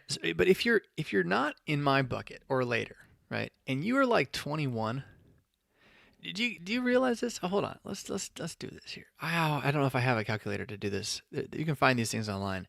It's pretty spiffy though. I think it's what they call them not fiduciary. Oh, I lost the word. There's a word for it. Compounding interest. Don't take these numbers to the bank. Go Google compounding interest calculator. You'll find one that's free. You can do it in the browser, and put in, if I do $1,000 a month, don't take anything out for 20 years, what's that number turn into at 8%? Do that. See how that turns out. Do $200 a month at 8%. See how that turns out. If you're 20, figure out when that number becomes $1 million in your lifetime. It's kind of crazy how fast it'll be. It won't be by the time you're 30. At $200 a month, it'll be before you need to retire. Yeah. Compounded interest is the craziest thing ever. So I'm not going to go into depth on that, but that's what 8% per year going forever would do. So you You should. It would be wise to consider an out into something that provides you a compounding return that you don't touch. That needs to be part of your intention with the money you have every month. My dad told me this when I was 20, by the way. He just said, "I wish I'd invested in the market when I was a son. When I was your age, at that time it was under 10,000, I think he said. Under 10,000? Yeah. It was like at that time for us, I think it was at 10,000. What's that now? It's so much higher. I don't even know what the. Hold on. I can do this. I think I have an app for this. What's that today? I'm curious. Is it going to tell me? Maybe it won't though. Maybe it won't tell me the whole market. Come on. Yeah, right. So when my dad told me that, golly, man. When my dad told me that in 1996 or so, 1997, the market was at like 10.5 or just broken 10. And we were about to hit a recession, right? And so it dropped, the dot-com bubble. Maybe that wasn't even that far back. Maybe this was 2008. Maybe not, though. Anyway, so it's at 25,000 now. 25,000. That's more than doubling your money. That's like a 50% rate. Crazy. If you had money in the market when it was at 10,000 right now in an index fund, and I put $100 in when my dad said that, it'd be $250 today. And it's like 20 years, like doubled. That's compounding. Okay, it's just absolutely bonkers. So to make part of your daily budget planning, even if it's only to learn the process of putting $25 a month into something that is going to be in an index fund to forget that, into a savings account that pays you 3%, so you're not losing that inflation every year, right? Even that, do something. Now, to get there and paying off your debt, you got to have your debt payment going. To get there, though, you have to know what is going out. And when you track then with your receipts, everything that's going out, you have to be able to ask what doesn't need to go out so I can do these things that are wise, right? Where can I stop? Now, if you find yourself in a situation, and these do exist, where there is no answer, well, I'd say talk to your pastor, honestly, first. And then you may need to talk to some sort of, financial advisor. You want to be careful with that word, though. That's not always the same thing. You're going to need some help with an account, right? You got to find a way to change that reality. And I'm not a master on bankruptcy. I don't think bankruptcy is a thing we should try to do, but it may be the only option you got, right? It can get you out of the debt to some extent and reboot you so you can actually be follow through on what you owe. But if you're not there yet, right, then start by, again, figuring out how to track what goes out and compare it to what comes in, and make sure less is going out that's coming in. Make sure that of that that's going out, some of it's going out to you. To you. Yeah? All right, I think, man, the stream quality, I don't know. Hopefully you guys are you even here? I hope you are. Anyhow, I'm going to go back and look at some of the questions here. Wow. Because that was a long time. I was not expecting to go quite that long. And don't take anything I said in that segment as the word of God. What I'm telling you is that you can study the first article about money management, mammon management, that at the heart of this is time management, and that time is a gift from God to you, and you want to make your money serve that for the sake of your neighbor, and that there are tools for that you have available to you in the present age that the serf living in the Middle Ages did not have. You can still act like the serf, owned by the companies and all that stuff, if you want, but you don't have to. Yeah, and it starts with a budget, and it starts with understanding debt and making debt work in your favor. Yeah. 2 books. Let me give you some books. Wait, can I do this with like there's a way to do this. Hold on. Window, comments, reaction, overlays. Oh, they're right there. Okay, text. Can I do this? Oh no. Is it still streaming when I did that? I don't know. Let's do it. I will teach you. And I'm what happens if I do this? There you go. So the first book's called I Will Teach You to Be Rich by Seth Remy, I think. And it's like the crassest, most cheesy, silly name ever. But it's sold because he named it that, which makes sense. And the thing is, it's super brief. and it is a series of step-by-step steps on how to manage your funds. It's really good. It's super, super good. And he makes fun of the title. And it's not like the title is actually that real. He makes fun of it. But what he wants is for you to learn how to manage your funds. So that's one. All right. And the other one, you got to be careful with this one too. I don't even know if I spelled it right. The other one's called Unshakable by Tony Robbins. And Tony Robbins is a fascinating man to me, genius. Somewhat dangerous spiritually, I think, ultimately, but genius and wise on many levels. And his book Unshakable on money management, basically, and on investments is bar none the best. Like you're going to come out of that thing a master in everything I just talked about if you read it carefully. So I can't recommend either of these highly enough. Probably start with It Will Teach You to Be Rich if you're like in a debt-driven situation, you're struggling, you're trying to survive, you don't even know where to start. If you are in a place where you are doing okay, but you've never invested and you know you're not really planning the way you should, I'd say go to Unshakable. And those I would recommend before I would send you to. I did notice in the comments you have a bunch of Christian resources out there. I said this way at the early part. I don't know. I don't know those resources, but the fact of the matter is that you don't have to be a Christian to manage your money well. You don't. And I don't know why we would trust someone who is a Christian about money more on whether 2 + 2 = 4 or not. In fact, I tend to think that's a little dangerous because what happens a lot of times in the Protestant world is that they try to be theological about their math. And you can't be. Because while the Bible does talk about money, it really doesn't care about how much money you make.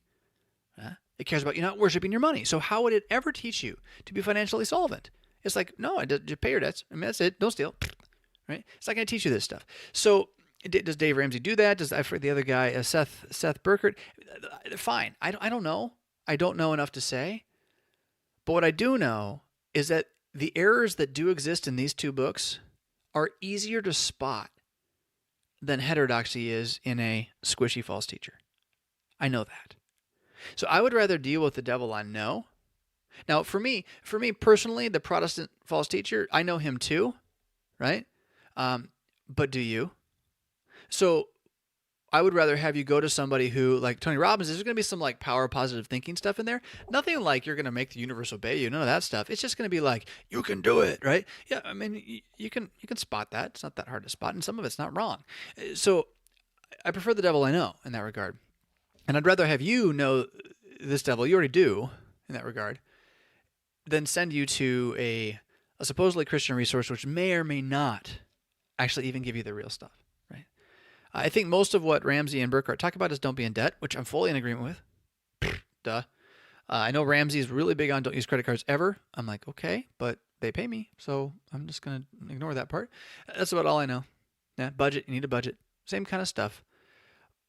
This is bigger than that, I guess I would say too. I don't, and I haven't gone through all their programs. You know, Financial Peace University. I'm sure people go through that and it's valuable to them. So I'm not trying to decry that. I'm saying that if I am going to teach you, here's what I say is easy. Here's the 80-20 rule in practice. You can go to an 8-week course, or you can get a cheap book and listen to it. No, both of these should be available on Audible, by the way. And Unshakable on Audible is really quite good, quite well done. It's read by someone else because Tony's time is so valuable to him. That guy's so wealthy. His time is so valuable to him that he doesn't do his own book readings, not because like he could, but his time's just worth more to do other things. And they don't do that for authors a lot, right? Unless they're just not capable of doing the book reading. So anyhow, yeah, read those books. Can you see it if I do that? Is it still there? Oh, sweet, it does that. All right. So I'm going to make this go away in just a moment. I'm going to scroll through here again.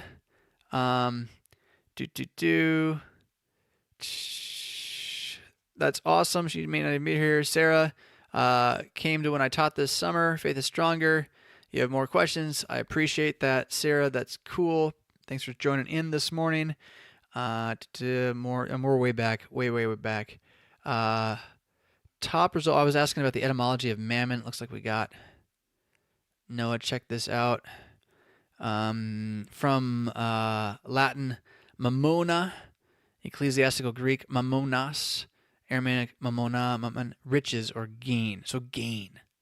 gain. That's an interesting. That's helpful, right? To think of mammon as gain, to have more than before. Earnings would be another way to say it. Earnings. Interesting. The false god earnings. That's got justification implications, doesn't it? I think it does.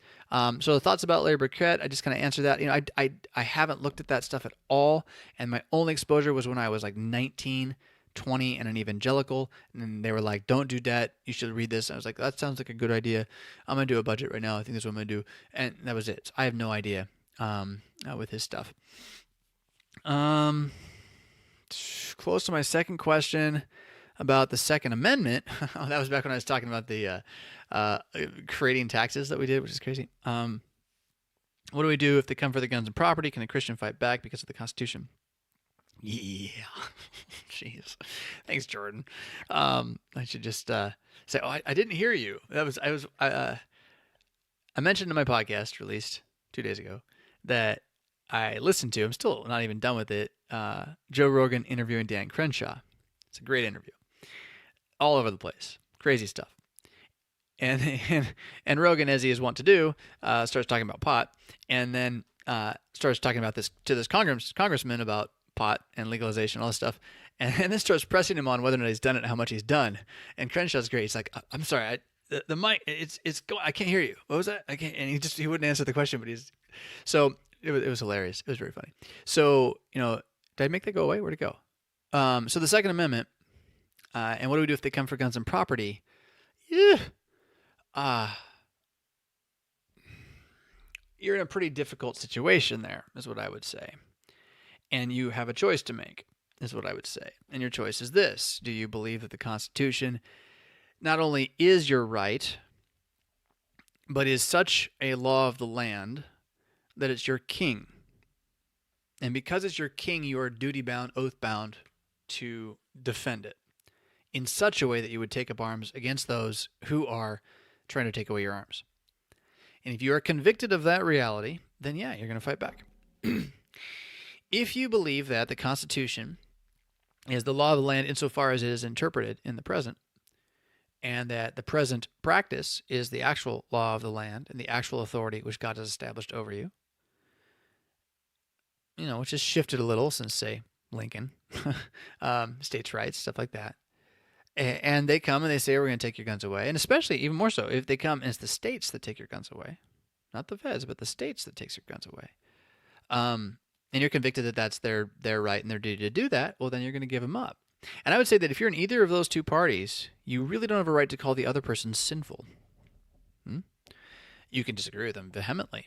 They're wrong, right? But to say you can't be a Christian and pick either side there, I'm not sure you can do that. Because both would have an argument from the Fourth Commandment on why they're doing what they're doing. Now, if you're not going to give them your guns just because you don't want to get rid of your guns and you like them, that's not as good. And if you want to take the guns, give up the guns, or have everyone else give up the guns just because you don't like them, that also would be not a reason. Right? It should be based upon the actual authority. And we are in this weird situation where our authority is not a king, but is a piece of paper that in theory we are all agreed upon is it constitutes us, like literally, right? And it is executed by a presider, and the presider is to preside over Congress. So he has a vice presider to do that. And he goes out and he runs the execution of the laws of the land under the supervision or the watchful eye of the courts. How that all works, man, I mean, where the real authority lies, what's your real duty, I don't think it's that easy. That's not an either-or question. The more important thing to reckon with is, did I make that go away again? I'm sorry. The more important thing to reckon, because I should make Rachel go away if I'm going to talk about guns. Rachel wasn't asking about guns. The important thing to really answer with this question is, first, what do you believe the Fourth Commandment teaches you about the Constitution? Right? Is it as written what we are to do, obey, defend? Or is it more like guidelines? To quote Barbosa, as we actually practice constantly right now. We're in several wars that were never declared by Congress, violation of the Constitution, right? But they're wars. They're happening. It's our country. It's not going to stop, right? So, which ones are our real country? you want to decide that in your head, yeah, and recognize that both are valid positions at the end of the day. And then if you're going to act upon that against the authority that's over you, then as a Christian, it's also your duty to take the consequences which come. Right? So you've got a wicked king. Let's put it in this context. You got a wicked king, and you're the headsman. Your job's to kill people. That's what you do every day. You cut their heads off. It's the pay. I'm trading my time for money, but I gotta do it. Gotta put food on the table. Got the kids at home. Need a new straw bed. Yeah. So you're the headsman. And the king tells you to now, today, kill this man who you know for a fact is innocent because you saw the crime and you know that the crime wasn't done by this man. And so you say, I can't do it. King, I can't do it. The king says, you're going to do it or I'm going to kill you. I'm the king. God is my authority and you're under me. Do it. And you say, no, king, I won't do it. And you get killed. Be ready for that. Right? If you're going to stand up against the authority as it's being acted, whether right or whether being abused, tyrannical, you just have to deal with the consequences of the fourth commandment still being a reality, practically speaking. This is what the apostles do when they say, you can throw us in jail, you can flog us, we're going to obey God rather than you. Right? The authority was still used against them and they suffered. So it's not as though believing that God's authority is present guarantees it will act on your behalf. The prince of this age, the world of the law, is still out there trying to chase down the church first, right? And then also trying to suppress all humanity lest they find the church. Why do we kill babies? Because we don't want them to become Christians. That's why. That's why the devil does it. Huh? He doesn't want them to find Christ. And so cut them off before they can. So, with that said, in this situation, what do you do if they come for your guns? You have to ask that question. Do I want to go to jail? Do I want to fight? Do I want to die? What about my family? How do I feed my kids if I'm dead? That kind of thing, right? Do I want to flee to the hills, go off grid? Right? If you're going to do that, you might want to start. Just saying, it's going to take a little while to get there, I think. Yeah, you have to be able to answer that. What would I do? I don't know. I honestly don't know. We're not there yet. And I intend to continue to voice my belief that law-abiding citizens need guns because the government needs us to have them so that we might protect the whole area, the world, the locality in the event that we need protection. We live in this bubble of believing that no one's ever going to come here and fight us. Now, what happens when that happens? Don't you want your citizens ready to defend? I think you do. Joe Rogan and Dan Crenshaw were talking about this a little bit, and they mentioned Switzerland and what was the other countries? 2 countries where there's like almost no crime. Like no one breaks into your house. And the reason, by and large, is because the vast majority of the populace is not only trained and armed, but trained by the government. Like Switzerland, they train their people and give them a gun. Say, keep it in your house. Know how to use it. It prevents crime. Crazy. They just don't have it. England, where it's like you can't have a gun, people will break into your house during the day while you're there. That kind of crime happens. Interesting, isn't it? You take that to a whole other level of like invasion or trying to deal with the fallout of some sort. I mean, if there were like bombs actually dropped here and even if no one's coming, the chaos that would happen, the looting and all that, don't you want like your local police to be able to rely on other men in the area, women too, sure, whatever. I mean, I don't know if I agree with that, but whatever. Whoever's got a gun and can use it. I mean, women can use a gun. I just don't want them on the front lines. Whoever's got a gun and can use it, don't you want the good people to have that? I mean, so that's, to me, that's like the argument I'm going to keep making. The guns are tools for good men to stop bad men with, and that we want all our people to be good men, and then be able to stop bad men. Do you know what kills more than guns in America? And this was a Joe Rogan thing too. This is crazy. Maybe it was just assault weapons. No, all that language is all just nonsense. An AR is not an assault rifle. It's the name of the company. I don't know. I don't want to get the fact wrong. It was such a cool fact. Somehow, I think it's gun violence. Or maybe it's mass shootings. It's not mass shootings. Mass shooting is anything that's more than 2 people. So it's not like, all these big ones we've seen. But it's hammers. That was the answer, though. So hammers. People are killed with hammers more often. Ban hammers? I was also very pleased to see Dan Crenshaw kind of go my answer with Joe on, what's going on? Why are these mass shootings happening? What can we do about it? And his answer was, it's not about the law at this point. This is about Columbine and copycats and disenfranchised people who are getting fame by doing this, that they are often in abused and or sick situations and homes. They are often doped up in multiple kinds of ways. They are driven by radical ideologies that do not have at the root of them the love for their neighbor. And I just got to sit here and say, like, look, the issue here is we don't believe humans have value. That's the issue. It's a culture of death. You think you're going to go and abort as many children as we do, and then the ones who survive are going to be like, oh, life's worth living. Oh, those other people out there, they're humans. They're not monkeys. You really think? I mean, it's just crazy. So Crenshaw didn't quite say it that way, but I was really, really glad to see he did go that direction. Like, this is a deeper issue than, whether or not we have the right restrictions on the right kinds of weapons. You know what they do in countries where you can't use a gun to do a mass shooting? They drive vans down crowded roads at, party events in the city. And they kill 20 people that way. You know what they do? they hijack an airplane, fly it into a building. It's just the wrong fight, right? The fight's a spiritual fight. And I'm not saying that we shouldn't have any gun laws. We have a lot of them, actually. You should study them.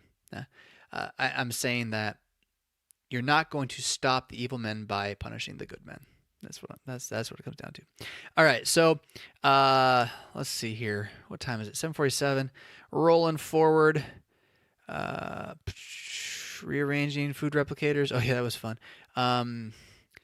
Hyper-sterilized food. I'm going to jump to the end here, see what you guys are talking about right now. Practical level. Felicitous inconsistency. Oh, that's an interesting question. Cool. Paul. What's up, man? What is the difference between a felicitous inconsistency, error, false teaching, and heresy? All right. Cool question. I don't know that any of those should count as categories. And what I mean by that is this. A synonym does not make a new category, right? So a word, English is so cool. We have multiple ways to say stuff. It's great. It's the best thing ever, right?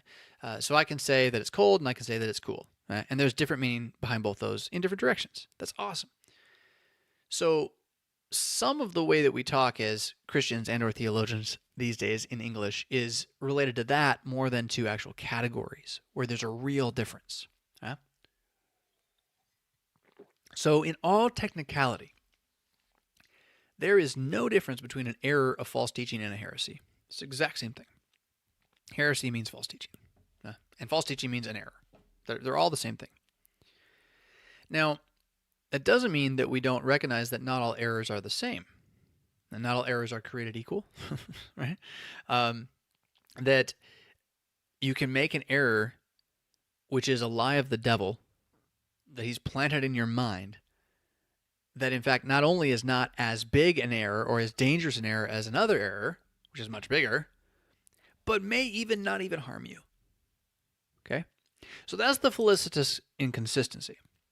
The felicitous inconsistency is the error that you believe, which is the false teaching that you believe, which is the heresy that you believe, that you kind of accidentally don't believe. You're accidentally not hurt by it.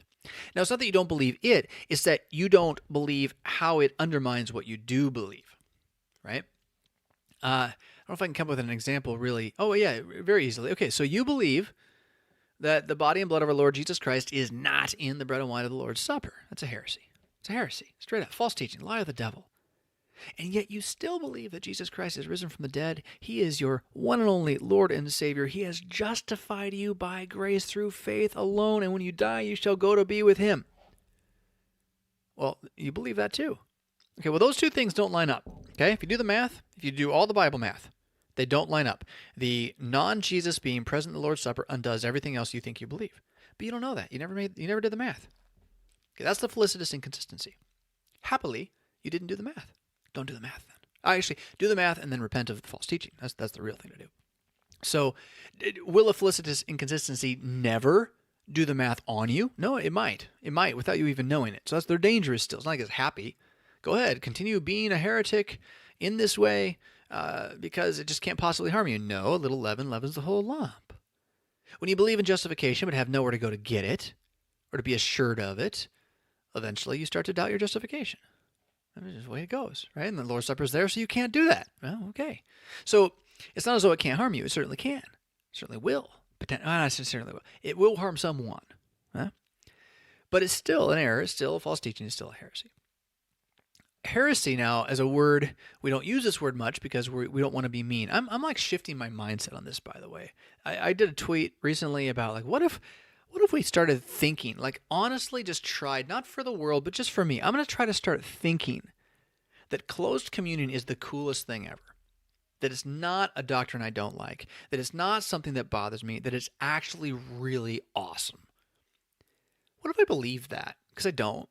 I really don't. I believe it's true, and it sucks. And it sucks because of having to deal with it. And it's a pain in the rear, and nobody likes it. Everyone's mad. And who are they mad at? You, pastor. That's who they're mad at. All because you won't let their...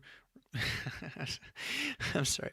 I was going deep there. You won't let their 8-year-old Roman Catholic grandson commune. The first fight I ever had over closed communion was at the first parish I ever had. It was the first conversation I ever had in a Bible study. And with kids who were 11 and members of the congregation who can't commune, and I was being told I had to let an 8-year-old Roman Catholic commune. I'm just like, what the? Anyhow, what if we stopped pulling back from the mean words and started believing the mean words were awesome? And I don't mean a way that we want them to be mean. That's not what I'm saying. I'm not trying to be mean. I'm not going to hide from what the Bible says. Okay, so heresy. We don't use the word heresy because in the early church, heresy was a word used to describe those who had committed an error which actually put them outside the church. The error that they had, this one, was so big that you could not believe it and have a felicitous inconsistency. It's impossible. Can't be done. You cannot believe Jesus is not God and still believe Jesus is God. Can't do it, right? Salvation is contingent upon Jesus being God, straight up, right? So heresy is a word that got used for that, and so we've tended to not use that word to refer to other errors. However, before that happened historically, heresy was a word that simply meant an error. It meant to teach what God does not teach. Any lie of the devil. Anything the devil says, honestly. Anything the Bible does not say. Excuse me. I shouldn't say it does not say. Anything the Bible says that we say it doesn't say. Right? Or something the Bible doesn't say that we insist on and say the Bible does say. Words we make up and put in God's mouth. When he's against the prophets, he did not send, all that kind of thing. So heresy meant all this stuff. But now it kind of doesn't mean that the way many people use it. Okay. And there's a word you didn't put up here called heterodoxy. Let's throw that one up here. You know how to do this. I can do it a little faster. Oh, that's pretty sweet. Heterodoxy. So heterodoxy is a heresy that is also a felicitous inconsistency. Right? So it's a false teaching and an error that doesn't immediately put you outside the church because it's not a denial of the faith at its most obvious level, but it is bad enough to be more than just, oops, I made a mistake, right? It is false glory is what the word literally means. Doxology you can hear on the back end of it. And hetero meaning heterosexual means, we call it straight, but it's actually the other way around, right? It means to be different because you're twisted differently. You're focused a different direction. You're not straight in the word. Literally doesn't. Orthodoxy is straight. Heterodoxy is not straight. So you have orthopedics working on straightening your back, right? That kind of thing. So it is unstraight glory, right? Curved glory, twisted glory. Where's it curved? Back on yourself because we're curved in on ourselves. So we use that word to kind of be, it's like the nice heresy, right? Oh, they're heterodox instead. So they're not outside the church, but they are still false teachers. Is felicitous inconsistency there? Felicitous inconsistencies does not occur in the theology itself. There is no happy mistake in the words or in the truth. The felicitous inconsistency happens by means of, alone, the faith of the individual who is heterodox, who yet has not become a heretic. Now, I'm using the new terms of that, by the way. You could say it as in the person who is a heretic, believing in false teaching, who is yet still a believer. So we just don't usually use that word that way. But it really should, I think. I don't know if I like this distinction at all. I don't know if it helps us. I don't know if it helps us to say that, denying the baptism of infants is not heresy, it's just heterodoxy. Yeah, I get what you're saying, but I mean, what's the devil want us to do? Right? Uh, the devil wants us to not believe in baptismal regeneration. That's what he wants us to do. Then we would have less faith as a result of this. Right? Well, then that's heresy. Yeah? But by that, we just don't want to. The problem is if you say that, people are going to think you're saying that Baptists aren't Christians. And see, that's not there either. That's why it's a really good question. And why the word error right there, right, in the middle. Can you see my mouse? I can see my mouse. I don't know if you can see my mouse. Error and false teaching are probably the better words because they're the words the Bible uses. And we shouldn't distinguish them as if one is not the other. If it's heterodox but not heretical, that doesn't mean it's not an error. If it's an error, that means it's false teaching. If it's false teaching, the Bible says you should flee from it. You should avoid it at all costs. It also says it comes from the devil, and it will attack and destroy your faith, right? All of it.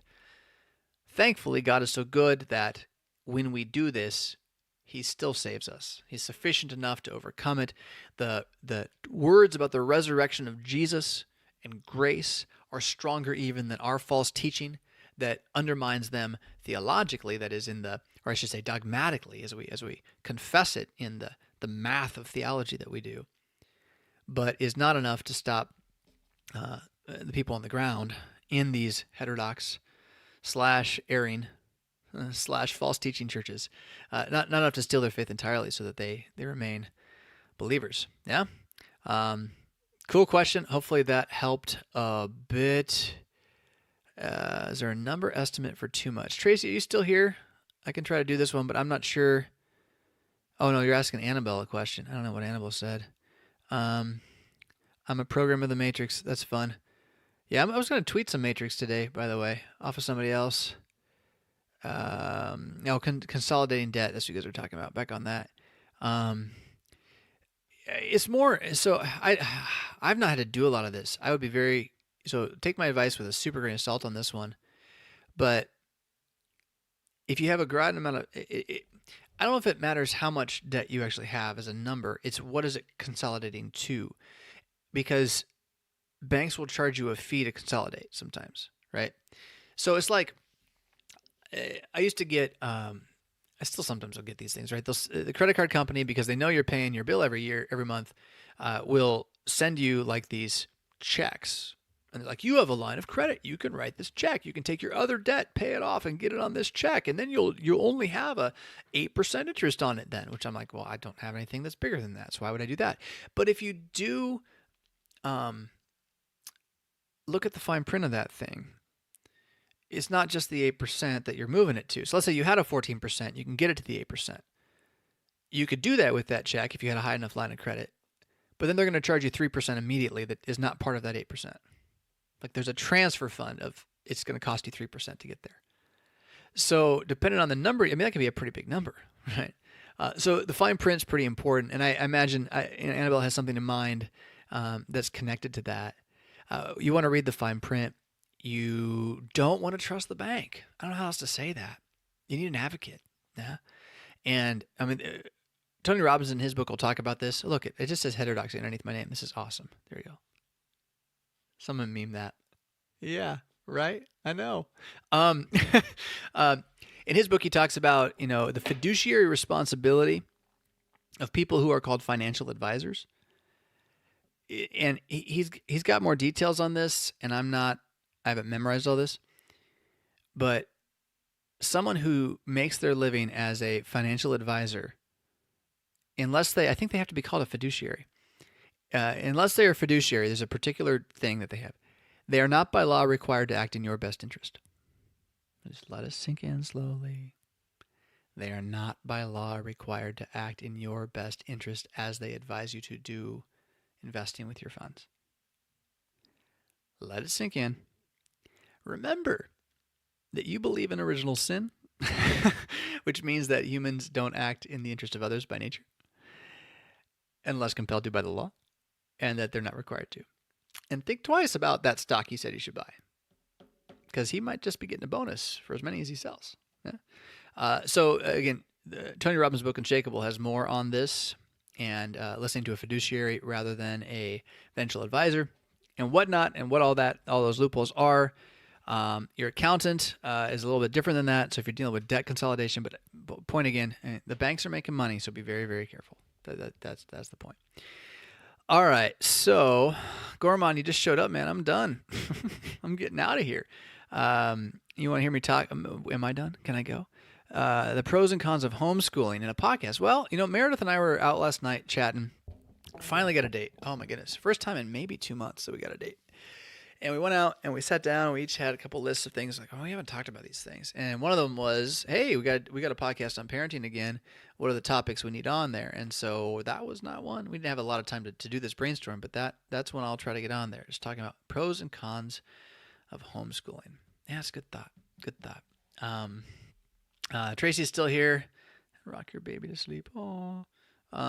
Yeah, cool. Well, I kind of answered your question, but I don't know enough to really answer. Paul, you're welcome, by the way. What Dean is afraid of. Oh, there we go. I fear knives more than guns. Amen. Dude. Okay, so this is interesting. Now, I don't know where I learned this. I think this is from Hardcore History.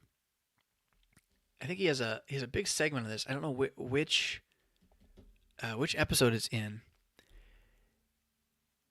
The bayonets that you see on like muskets and rifles from the last 150 years, the knife that's strapped on the front.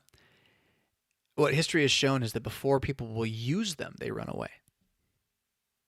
Right, so you have a group of guys who don't run away, they don't break, unless they have to use the knife to fight. And he gets into this like there's a human instinctual gut reality going on there.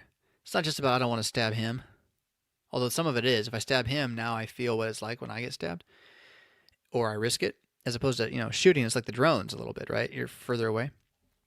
Which one is it? It's not in one of the ones about modern warfare. He's dealing with ancient warfare. It's got to be the Kings of Kings series, and he's dealing with ancient warfare and like what it was like to wade into battle with a blade, right? Dear heavens. So I'm with you, Dean. I mean. Yeah. Interesting too. So Dan Crenshaw yesterday, this week with Joe Rogan, he talked about how in a fight, now he's a Navy SEAL, right? But in a fight, he considers a gun more dangerous he considers a knife more dangerous than a gun, and a handgun more dangerous than a rifle. Okay. Now by fight, he doesn't mean warring across the street. He means like, we're in a room right now. Like someone just walked into my room. I've got a rifle. He's got a knife. Dan Crenshaw, Navy SEAL, says, I want the knife. Okay? I've got a handgun. He has a knife. He says, I want the knife. Now, he's trained. I'm not. Turn around, all that. His point is, if I have a rifle pointed at you and I'm not far enough away to get a good shot, all he's got to do is get his hand on the barrel, and he actually has the rifle. And he said, if you control the barrel, you got more control of the gun than they do. Okay? Can I do that with the knife? No, I can't do that. Right? So that's the idea. This is why the handgun, for him, is more dangerous than the rifle. The rifle's got a longer barrel, easier to grab. Yeah, handgun, I can do this kind of thing, right? So that's interesting. Yeah, you're spot on. Joe Rogan in another episode, I'm all Joe Rogan, I guess, right now. He convinced me, you know what you should really fear? You ready for this one? You should fear wearing a tie. Yep. Yeah, let's go over here. Tie it up. Shh, you should fear that. And I'm not talking because you're a 3-year-old or a 5-year-old boy and you're like, this hurts. No. Like if you are in a moment where someone wants to hurt you and you have a tie on, they win. Go put a tie on, guys. Go put a tie on. Just grab a hold of it when it's on and like kind of pull a little bit and then think, how would I stop this? There's no way. They got you. Yeah. It is like literally a kill me handle. Yeah. And if they know how to fight at all, hand to hand, they really got you. Now he's an MMA fighter. He thinks about these things. It's got me thinking about it recently too. I was like, I don't wear them anyway. I got the collar, right? And all that, but yeah. Why do we do that?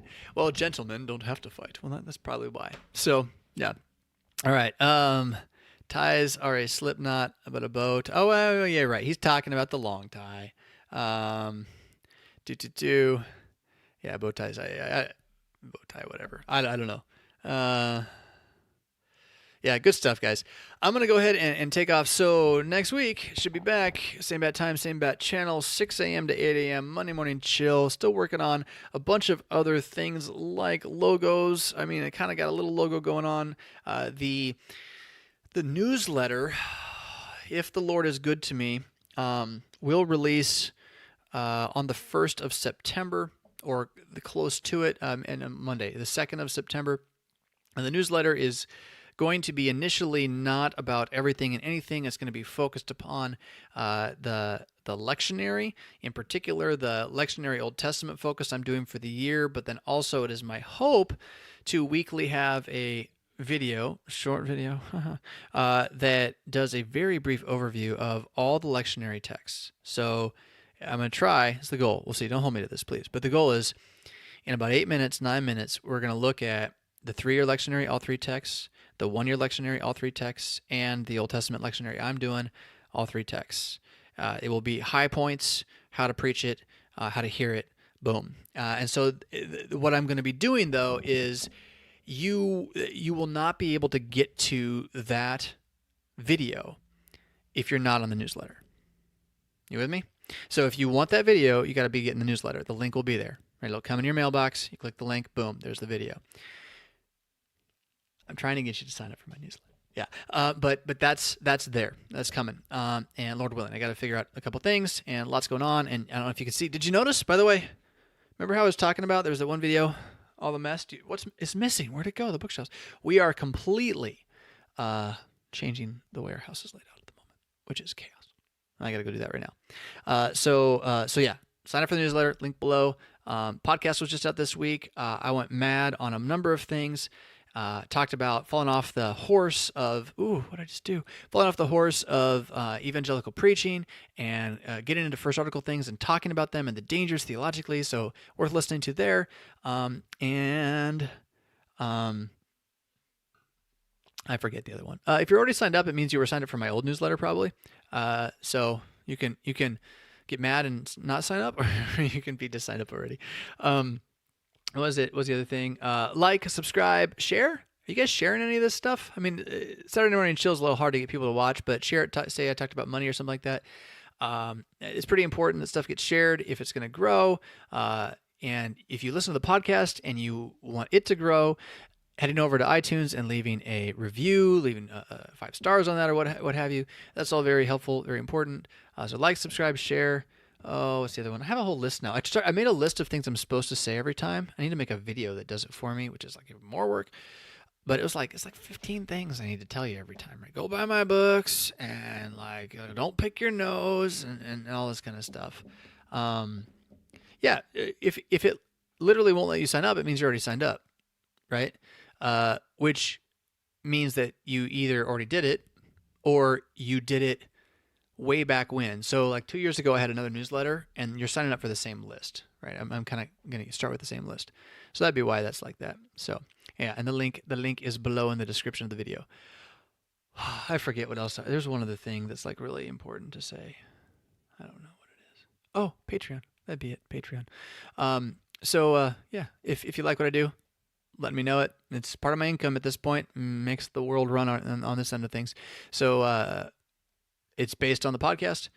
$1.25 a podcast. It effectively adds up to $5 a month. So whether or not you listen to the podcast, joining on Patreon for $1.25 is going to say, hey, Pastor Fisk, you can have $5 a month as what was it? Value that you deserve for the time that you gave to the work which has benefited me. That's what the money would be, and then I would be able to turn around and use that stored value time to do other things I consider valuable, which there's a lot of things I want to do in this world, and they're not just buying stuff for myself, although I didn't buy that. That was given. All I do buy stuff sometimes. Yeah. All right. Cool. So Patreon at patreon.com/RevFisk, I think is what it is. Link is also below. You guys are too much fun. I just enjoy hanging out. Like, you give me energy. This is great. Patreon's in your budget. Thank you, Wendy. Appreciate that. Appreciate that. We will catch you all on the flip side. Happy Saturday morning. Rock on.